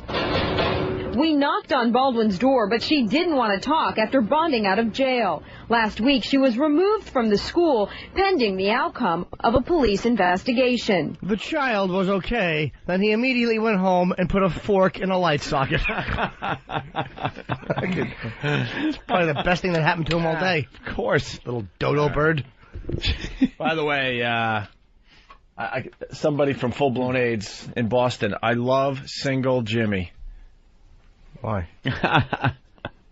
They love Single Jimmy. I don't mind being. I've been single for a long time, man. I'm very infrequently in relationships. Basically saying you're on fire today, and they think it's because you're single again. No, I haven't slept. I've been up since yesterday. Yeah, that kind of gets you punchy. I like it. Punch drunk. Same thing with me. If I'm tired, I'll be like, "How was the show?" I get home. "How was the show?" "Oh, hysterical." I don't remember what I said. Shut up. Shut up.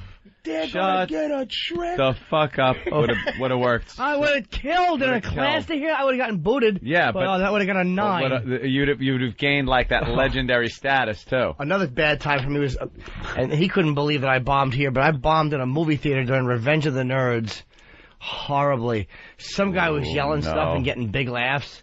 And I chimed in and yelled out a couple of things, and neither one of them got a 1 even. And my friend, the last one, I forget what one of them was, but I remember one of them, there was a massage going on, and I yelled, "That's cum he's rubbing into your back." Oh, my God. It's that is the funniest. Norton when we was talking, Norton had 4,000 stories, and it's like, you know how you talk to somebody and they immediately get what the fuck you're talking about? Because I was just like, I just was watching a football game, thinking back to that moment, and it makes me it makes me shudder. You don't want to be that guy. It just makes me shudder. Some of the things that I would do awkward with bitches, and it just, and Norton had so many stories of just.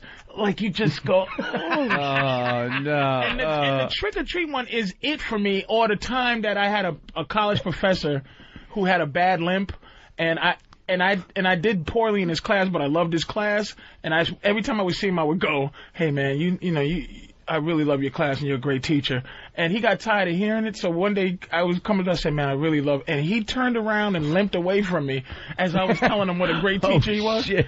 And I just was like, "Oh my God, I never forgot that. I was fucking 18 years Obviously, old. You never forgot it. It just hurt my heart, and then when I think about it, it just makes me go, oh. But trick or treat, it's because the team was fired up. Y'all ready? Go. Yeah. How y'all feel? How y'all feel? Break down. They're gonna get a trick, and we're gonna get a treat. Oh, it's Halloween. Fuck you. We're not going for that shit, you fucking Oh, is that awful? Oh, man, never forgot that shit. Wait, what was the one I was just telling? What was the one I was just saying? I forgot. Revenge of the Nerds? Oh, that was awful. Oh, the worst part was I yelled that out, and it got such a 0, and my friend Bill was sitting next to me, and he went, "Shut up, Jim." I embarrassed my 13, 14-year-old friends. Let's go to Bill in Texas. Hey, Bill, what's up? Hey, what's up, guys? What's up? All right, so Patrice, you had me fucking pissing my pants with a story, and it reminds me, I'm playing football, I'm the captain of the defense, and I'm the fucking minority, but I can remember all the plays, so I'm the fucking captain. So we're going to play this team, big rival. I'm getting the defense pumped. I just get done watching the movie The Program, and I tell the guys, keep in mind, 9 of them brothers. I tell them, all right, guys, let's peel these fucking niggas' caps back. And I just get blank fucking stares from everyone. And I'm thinking, hey, we're okay. Ready? Break. And that's the fucking end of that one. Very good. You can go all day. Time for the line of the day. Sponsored by BowDogFight.com. Log on and watch American fighters battle for the right to represent the U.S. in a bout against the Russians, all on BowDogFight.com. A mixed martial arts tournament and docu-reality unlike any seen before. We got 2 runner-ups today. That's correct. Here's the first runner-up. And then we sliced the tomatoes. and the woutons. Hey, now you're with us. I like this. Woutons and tomatoes. Oh, hold on, let's hear more of Julia Brain of Childs. Fuzzy, what's up? Very good, Jimmy. Yeah. The runner-up line of the day. Here's the second runner-up line of the day. This is a cucumber. You cut up for the lettuce. That's how you do it. You cut up a little bit each time. You see, it's so good here. Thumb's getting shorter each time. He doesn't even notice the jolt. Holy crap. And at the end of the meal, he just throws it all on the ceiling. And it's done. Anthony line. Runner-up line of the day. Was that for Anthony or Patrice? It was like a dude. That was both great lines. Yeah, absolutely. And great assists. Finally, here is today's line of the day. Here. I want the visual from this song. Line of the day. Line of the day. Line of the day.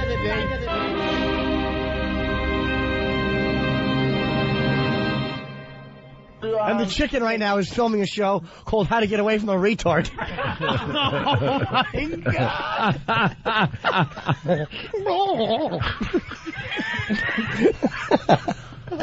Oh, my God. Why did the chicken cross the road? So the retard following him gets hit by a truck. Is that a combo platter, too? Yeah, another combo platter. Nah, it's Anthony. I had this set up, but I might get the assist. Jimmy with the bounce pass. Yeah, that's all it was. Jimmy inspired me. And with the slam dunk. So the retard following gets hit by a truck. Fucking perfect that was. That audio guy gave us a lot of fodder, and we got part 2 tomorrow. Well, tomorrow we have the retard audio.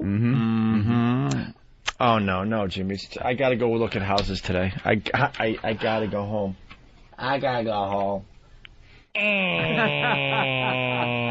we have other stuff. Yeah. The man, tomorrow we have to do the man who used the bug to get a woman to disrobe. Right. Read the promo for the video contest. And we have other things. Ooh, we have a little promo to do. Ooh. O&A video contest sponsored by HotMovies.com. Winner will be announced on December the 15th of this year, 2006. Grand prize is $1,000 courtesy of HotMovie.com.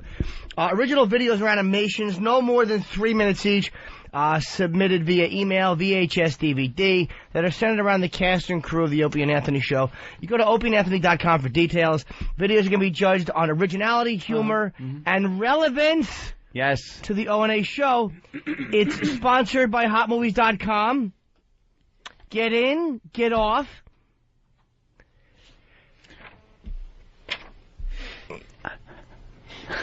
And get out.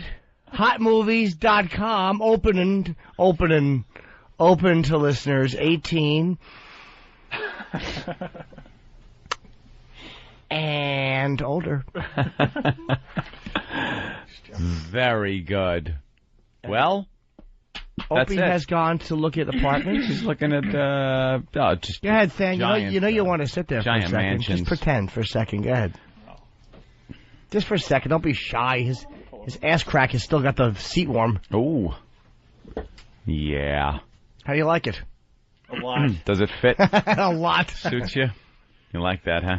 Fan, why don't you shut up? Shut up. Speaking of tricks, I'm going to go to Craigslist and get one when I get home. You're going to Craigslist it up? Oh, you bet I will. Where a trick and a treat is the same thing. Erotic? Do you do the erotic shit or do you do the... Therapeutic? Casual encounters? Never. Casual encounters. No. That's just ridiculous. What's casual encounter? Everywhere. I laugh at that. That's the one that's like supposed to be square pussy. Like regular chicks. Yeah, regular chicks. No. What? Wait a minute. I don't get it. Casual encounters is like supposed to be square, like regular chicks that's like... Regular girl. I want to be pumped in the ass on Tuesday. Can you come over? Something like that type, or can I come fuck you? Yeah, a lot of them are hookers too. Yeah, but it's supposed to just be some horny chick that's also looking to get fucked. To be just regular and you hook chicks. up. Oh, okay. So you don't do that. No, I go right for erotic or therapeutic. Therapeutic. Because sometimes you can get... You can get a hooker on therapeutic? Nah, it's very rare, but once in a while you get a nice girl, and for a few extra dollarinis or a few extra clams... She'll end it off? She'll grab your cock. I had one yesterday who didn't want any part of it. She would make me jerk off. Where can I go to find... Like, because it's really, I'm under them. Right now, it's like me and my girl are trying to just get this It's a little difficult. Yeah, the girlfriend for the relationship. Yeah, where can we go to get a nice hooker? Where have you found Erosguide.com. I went to Eros.com. It's like, well, you could get a nice one. Like, she come over and she's a nice girl. That's tough to find. You get down on Craigslist. You can get it's really hard to find. Do they ever look like the pictures? Yeah, a lot of times they do. Sure. Yeah. Sometimes they don't. I sent one girl away my whole life. She had to be such a... Nah, I was just so annoyed because the one I wanted Her name was Bob. No, I kept Bob. I sent... Merle. She was a chubbier girl. Not awful, but the one I wanted was a smoking Amazon tall blonde. I had a fucking vibe for her. She was so sexy. And in the pictures, yeah. And I said, is this the one from the picture that's going to come? Because if not, I'm sending her away. And this other girl showed up, and I'm like, look, sweetheart, no disrespect. You're a pretty girl, but this is who I called for. And I showed her the picture, and I'm like, that's not you. I'm like, you're very pretty, but this is the girl I wanted to see tonight. And I'm like, the agency said it would be you. So I think I gave her $50 just because she was so nice, like just for travel, because she had to pay for her car probably. I don't want to fuck her because she was nice. No, he was scared that the fucking big black dude that drove her was going to choke Not at all. off. No, I really wasn't. That was only for her to be courteous. Why didn't you just fuck her? Because I was so annoyed at the agency. The principal of the whole thing? I called the agency. Oh, yeah, there was a principle to it. I'm like, There's a principle to it with him. I'm really upset that you fucking ex-blue-collar motherfucker that you never purchased a hooker in your life. Never. Swear on my family. Ant's a straight guy with that stuff. Never did. Ant likes a Never naked went girl. To a hooker. Ant likes his girl just to be naked and have regular sex. That Creepy. I like. Not regular sex, like a fucking You don't stick missionary. Hang a sheet between them. Come on. Yeah, there's got to be something that you what's like. Your thing? Freak thing. Your thing. I'm not saying your thing with you and your girl, because I know you won't share that, but what's your thing? You like a little pee on you? Nah, nothing biting, weird like punching? that. Nothing that. I don't want anything up my ass. Dirty whispering? I don't want anything like that. You like your ass licked? No, you don't like your taint licked under your balls? No, your balls licked? Nothing like that. Spit? There's that geographic line of longitude or latitude that can't be crossed. But you're getting a whispering. You like dirty stuff and you're getting whispered to? No, the talking doesn't really. What's your thing? There's not a big talking thing. What do you do? Man, I don't like the way you're trying not to be a piece of shit. No. You look at your goatee. I like fun. That says you got a problem. Fun, different positions are cool where you can get a good look at things. Like I like looking at stuff. I like to look. I got to be able to see nudity. I don't like girls covered up with shit. I don't like that. Skirt with her skirt lifted. I like. Well, skirt lifted, that's good, as long as you're seeing some real estate. Or if the fucking diapers just pulled down a little bit. But that's got to end. That shit's got to, come off at some point. How about chicks pretty early on. Yeah, that's pretty cool. I mean, what's your thing? What's your fetish, man? Like, what really fucking gets you damn, what really Really my thing now is unsexy, sexy shit. Like I said, I went to Brazil. It's like I'm getting off of now. I watched this Chinese porno, or this Asian porno. I don't want Chinese, Japanese. But the two girls were unsexily, if that makes sense, squirting each other with titty milk. See, that's not sexy at all. With not a sexy but I know what you mean. Not like a, ooh, yeah. It was like squirt, and then they're like joking with super soakers. Laughing, having fun. And then the other one was squirt the other one with milk. And my girl washing a hooker in the shower without sex appeal. Just scrubbing really her and sniffing her, making sure she's clean was turning me on, dude. Wow. Just a chick walking around, if I can get 4 girls to just walk around my house naked for no reason, eating food, watching television, just being, and pee with the door open, and just being there nude with no sex appeal, I think that's just right now, that's fucking jerk off. I have that to a certain degree too, where I like a massage therapist who's kind of square and regular to go over the edge, because when you go so full circle with perversion, that you start to seek out the normal again. Because that becomes so different than what you're used to. Watching just a girl showering at the girl. That's like 13-year-old boys get turned on by that. And then you get older and it doesn't do anything for you anymore because you need dildos, you need spit and piss and a hard ass fuck. That's too innocent. And then you get so beyond all that filth that it kind of comes circular again. And you're like, wow, that is kind of sexy. Where I just like regular fucking sometimes now. I don't need a lot of the dirty talk. I just need my nipples touched a little bit. I become more normal by experiencing so much fucking filth that you start to go, maybe this will turn me on. You get desensitized to filth and go back to regular. Yeah, go back to regular. The regular becomes the filthy. What would you say the dirtiest thing you ever did was, in your mind? Just the filthiest act you ever tried? I don't know. Have to go back a ways. Shit on the chest? Piss on the chest? No, never anything like that. You ever have never been anything like that? Let's say a brownish tinged, unclipped cock banging into your tonsils. Brownish tinged? Unclipped cock. Like an unclipped third world cock down. Did you ever have a Blatino straddling your face? A Blatino. I can honestly say no. That has never happened.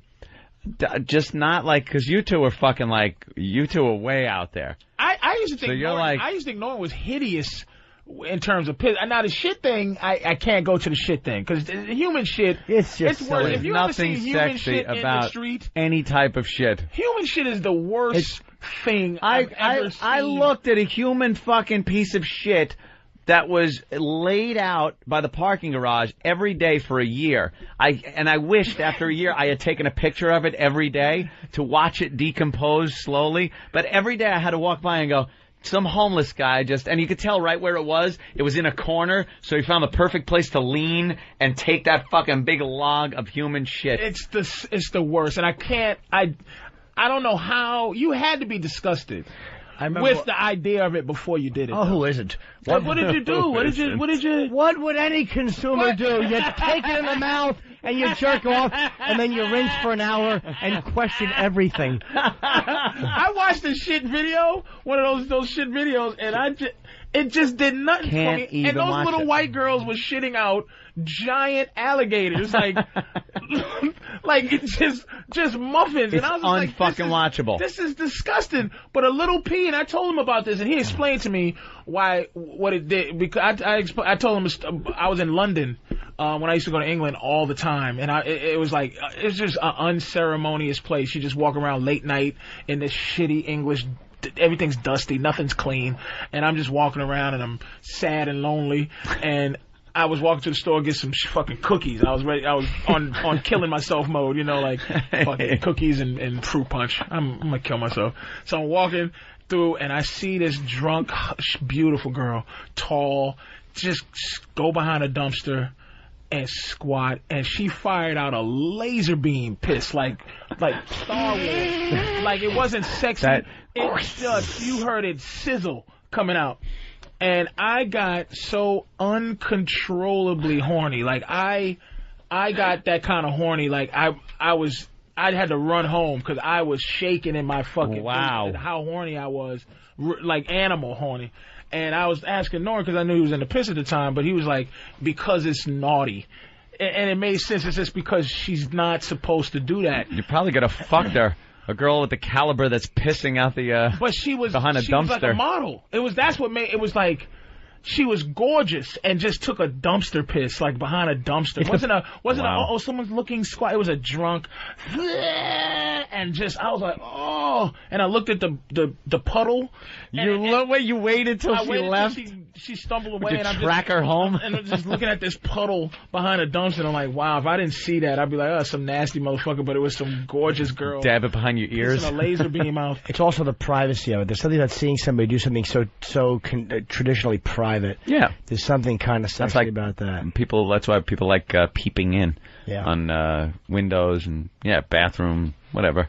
If I we see that woman across the way over at CBS. Naked. And she's naked. Doesn't matter that she's, fat or whatever. She's just naked. She's in her house. Whether she knows or not that people are watching her, she's running through her daily routine and she takes her clothes off. There's something, sexy about that because it's When's the last time you taboo. jerked off? Jerked off? You jerk off anymore? I think I've whacked off. Without your girls being around? Without her permission? Porno, a little jerk file? Without How far does your jerk file go back? Let me think of my jack file. That goes back a ways. What's the oldest memory you still pull up in the jerk file bank and beat off to? Mine's is 98 when I went to Amsterdam. And it's not even a fuck story. It's that. Remember I told you the young Amsterdam girl, and she told me she was about 18 at the time, and I was 28 and shit. And she goes, I go, hey, how come you didn't give me no pussy last night? And she goes, how old are you? She had that voice. And I go, what? What do you mean, how old am I? I'm 28. How old are you? She's like, 18. And I go, well, why didn't you fuck me? She goes, you know, I knew you was too young. Right? I go, what? Huh? She goes, you don't always ask a woman for what she wants. You should have took it, little boy. And I started to cry. I got so horny. Didn't I meet her? Did you bring her to the States, or she came to the States? She came to the States one time, this girl. What was her name? You remember? Odile. Odile, yep. I remember Odile. She was delicious, dude. Is that 10 years ago or 8 years ago? That was 8 years ago, man. And I'd still I love how you guys know the same hookers in other No, I know. countries. I knew who Odile was through Patrice. Well, that's just it. I didn't meet her. It doesn't matter. Oh, you didn't? No, I met her, but I didn't fuck her. Oh, okay. She was his girl. He liked her. Oh, she was delicious, man. She was a hooker. No, she's just a regular 18-year-old girl. Yeah. See, this is the thing that I tell you guys is what pisses me off about y'all and how much you degrade the homeland, Brazil. You can fly a shorter flight to get the hookers at the red light district, but the hookers at the red light district are hookers. You go in a room, a shitty room, and it's a shitty girl treating you shitty, and then you treat her shitty. You dirty whore. And she's like, fuck you, you buying pussy piece of shit. Here's my pussy, and give me your money. And you're just sitting there going, fuck you. You resent it. But Brazil is not that. Much better. They're much better liars. Just yes. Perfect. And I know you said that with your little fucking condescending shit, but that's exactly what it is. They make you feel a little bit better than you're buying pussy. And you don't treat them like they're selling it. You treat them like you're a provider. Hey, they need it. Did you ever see Fabiana again? The one I fell in love with the first time? Oh, yeah, the one that made this idiot stop going with us.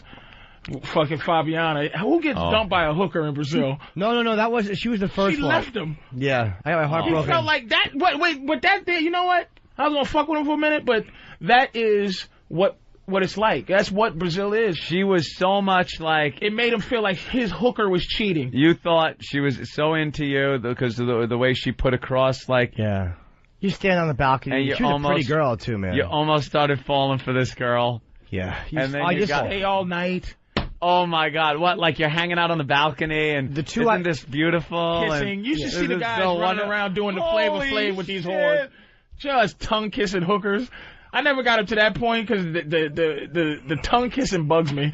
But he would stand us up to wait for this dirty hooker. Oh my Norton, God! Let's go, man. Just get another one. 2 trips in a row, I fell for chicks that both spoke English. The ones that speak English are deadly because they have the they have the run of the place because they can communicate like the other girls can't. Because the other ones be like, you what your name? Yeah. You go, Jim.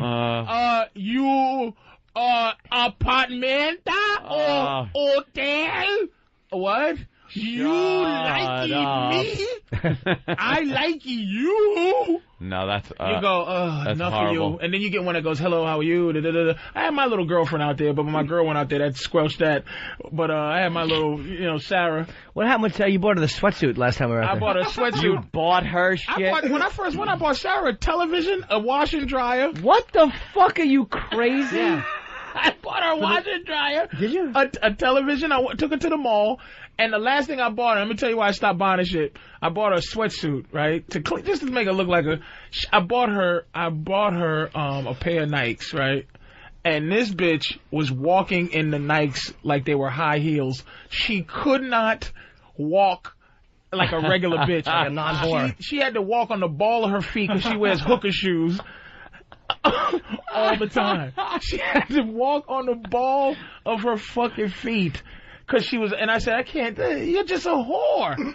I can't clean you up. It took her to walk in a pair of fucking sneakers for you to realize she's a whore. Yeah, like, this chick is just a whore. Holy but then my girl shit. came with me, and she found out what she was. We had that little thing going, it was a money thing, but I was like, I can't give you no money. Cause my girl was like, fuck you. First, my girl was horrified to be out there. She was so scared because I was like, look, baby, come on, man, you gotta do it. Did they hassle her for money and shit or no? My girl? Nah, man. How the fuck do you go from, hey, I want a hooker, I'm gonna bang this broad too, so do you want the Maytag?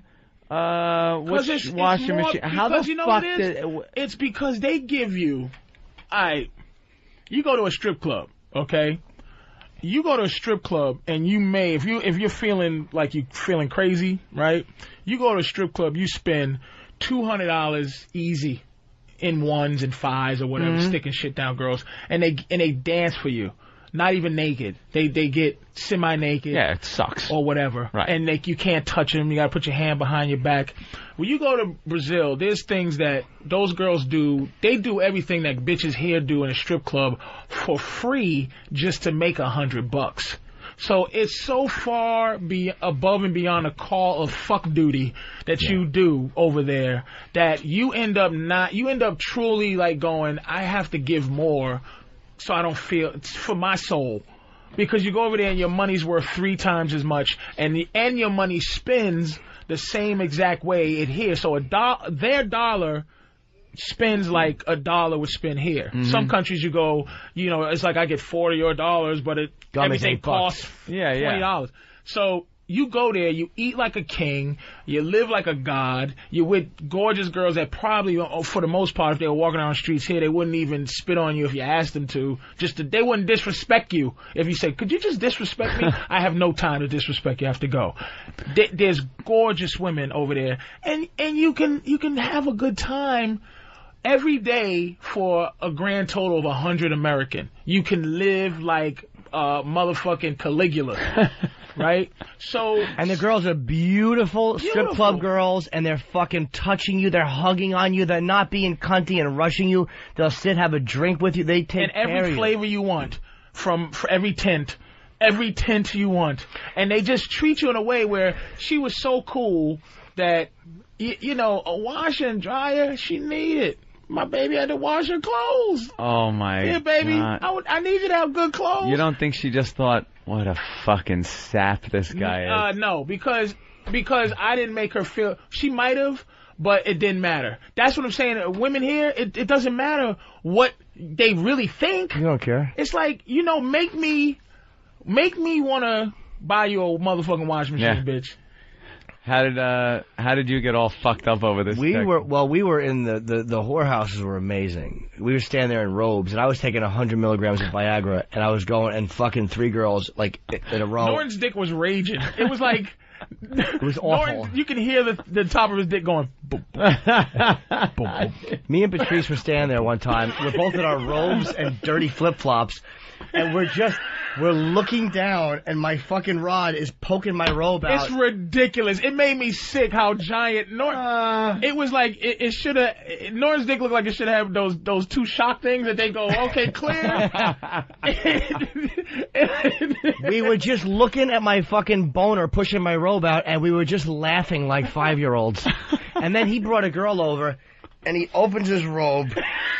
And she just sucks his nipple. It was like watching an animal feed its young. It was just disgusting. A 10 just suckled his nipple. It was such Sodom and Gomorrah. As I pulled it out as if she was supposed to do that. Yeah. I'm just sitting around in this too small robe and these hot girls, and I'm sitting there and see what it is like they're so good at wrapping you up into this fantasy land where you. There was a time where I would go into this nightclub, and I would hide from girls like as if I'm sexy like that, and I had to figure out a way to like go, wait a minute, wait, I'm not gonna be hiding from sexy women because they give you the illusion of jealousy. They give you that illusion. Like his girl will give the illusion that you're not to talk to any other women. She's like this is a real thing we have. Like how dare you?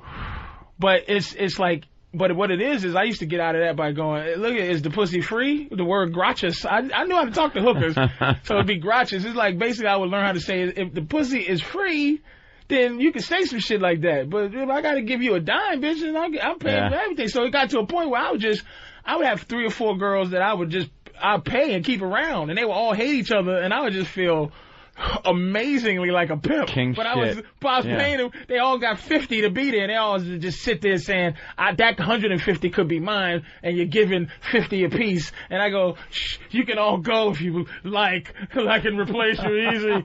You fucking... Sounds like a great place. It's fun. Why won't you ever go? Why would I go? I have no reason to go. No, the crime is... that's the reason I won't go back. It's a little too scary. It's getting tough. It is, right? Was it getting worse every time? Just sounds scary. It was getting. You could feel it, you know. And the thing is, the money was going down. That's what made me stop. Why? It became almost 2 instead of when I first went. It was 3 to 1, and then by that time it was 2 to 1, and things got more expensive. It was 3 to 1, and the girls were asking for 100. Then when it came 2 to 1, they were asking for 150. I'm going, bitch, I'm not making it out here. You're making it tough to come. I could stay home. So I bought some artwork, hung it on my walls, and I think that's the last time I'm going to go. Yeah. How many times have you been? 6. I went 3. And the last time, I might have went again, but the thing is, too, I like to go for the miles. I don't do a lot of traveling all over, so I want to get that gold status. And that 10,000 miles, if I go to three times to Brazil a year, that's my status. You know? Yeah, you could go anywhere, but... My girl loved it, though, man. She fucking loved it, man. How long did you go for? 11 days, which is way too long. But she loved it, man. She was scared in the first 2 days, and then, God bless her, she is a fucking soldier, dude. She is a trooper. Attention! And she is ready to fucking go. And being there with her, like a lot of times I think that she do this because she loves me and that's she's gonna do. She is a predator. I am, really? Dude. I love it. She is a fuck. I really fell in love with her when I went to Brazil. You two could be like one of those serial killer couples. Those couples that like kill people, and then there's pictures of them right after you kill people, just laughing and drinking at the bar and having fun and shit. When she first got there, she's like, "Oh my God, I feel so bad for them," and she was all like, "Give her extra," and she was all gentle. Give her extra. By the end of the day, right, like the whole routine, I would just get in the shower with a chick. And she would go, the girl's like, no. And she like, this bitch won't let you get in the shower. Get this bitch out of here. And she's like, she gotta go. Tell her to leave in the bullshit. Like she would, cause I spoke a little of the Portuguese. She said, tell this bitch to get over scrammo, right? Scrammo. She was gangster by the end, scrammo. So I said, sweetie, she was running shit by the end of it. Cause I looked at the girl like, and I gave her 50. She said, what the fuck you give her $50 for? You gotta save that for another bitch. Get this bitch out of here. She was, by the end of the time, my girl was a full-fledged dude. Like, she didn't fuck around, dude. Did she go to the Termas? She went to one. Not Monte Carlo. There's one called, is that where you pick Quattro and by choose? Quattro. That's where they come out, and we had a great time there. I went into the room with 2 girls, and my credit card didn't go through. Like I fucked up for a minute. I had to use somebody else's credit card and shit and pay him back. But went in there. And, yeah, what do you do if you can't pay in Brazil? Probably take your dick and flush it down the toilet or something and kill you. What does that come up on on a credit card? Like if your friend York Steakhouse, fucking Tim Pork Chop Hut, half a cow. But it comes up 687 reals ends up being. Like 2 something or 3 something, depending on the exchange. And when the exchange is great, it's like 1 something. So whose credit card did you use? I had to use Jay. I had to use my manager's credit card. Were they like, hey, They just like, it won't go through. Sorry. And they must get that all the time. They just like, it won't go through. Don't care as long as they got one that goes through, right? I would have had to give her my girl.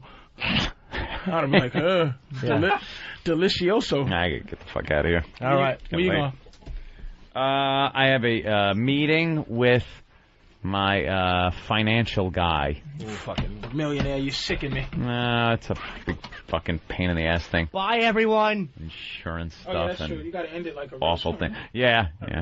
Obi just left. That's how that works. Yeah. We just leave. And then I'll look at Pal Talk, and I'll see what people said, and I will permanently ban people that have bashed us. I banned one guy. One guy wrote, Anthony just seems to ramble when Opie's not there. And I went, okay, ramble this, asshole. He is now never, ever getting back into the Pal Talk room. Fuck him. All right, gentlemen. I'll see ya. Yeah, Patrice, parking lot. Where's your car? Yeah, I'll, me and Patrice never talk on the sidewalks. Let me say, running through it. Bye, Ant. Talking. Take it easy, Jimmy. Bye, Jim. Ant's got room. Okay. Just looking to see if I should bounce anybody. I've heard both of them by themselves. They need each other. I bounced him. Ant rambles a lot, yeah. Never heard the Ant Show argument. No, I've never heard that. I'm old school enough to say I was around before. This guy it was the same guy. I bounced him. And he's the only one bashing me. Well, good. Now you'll never hear the show on Pal Talk again. Buy XM now, you cheap fuck. Oh, sorry, we're still on the air? Okay. We'll see you all tomorrow. Thank you, and have a nice day.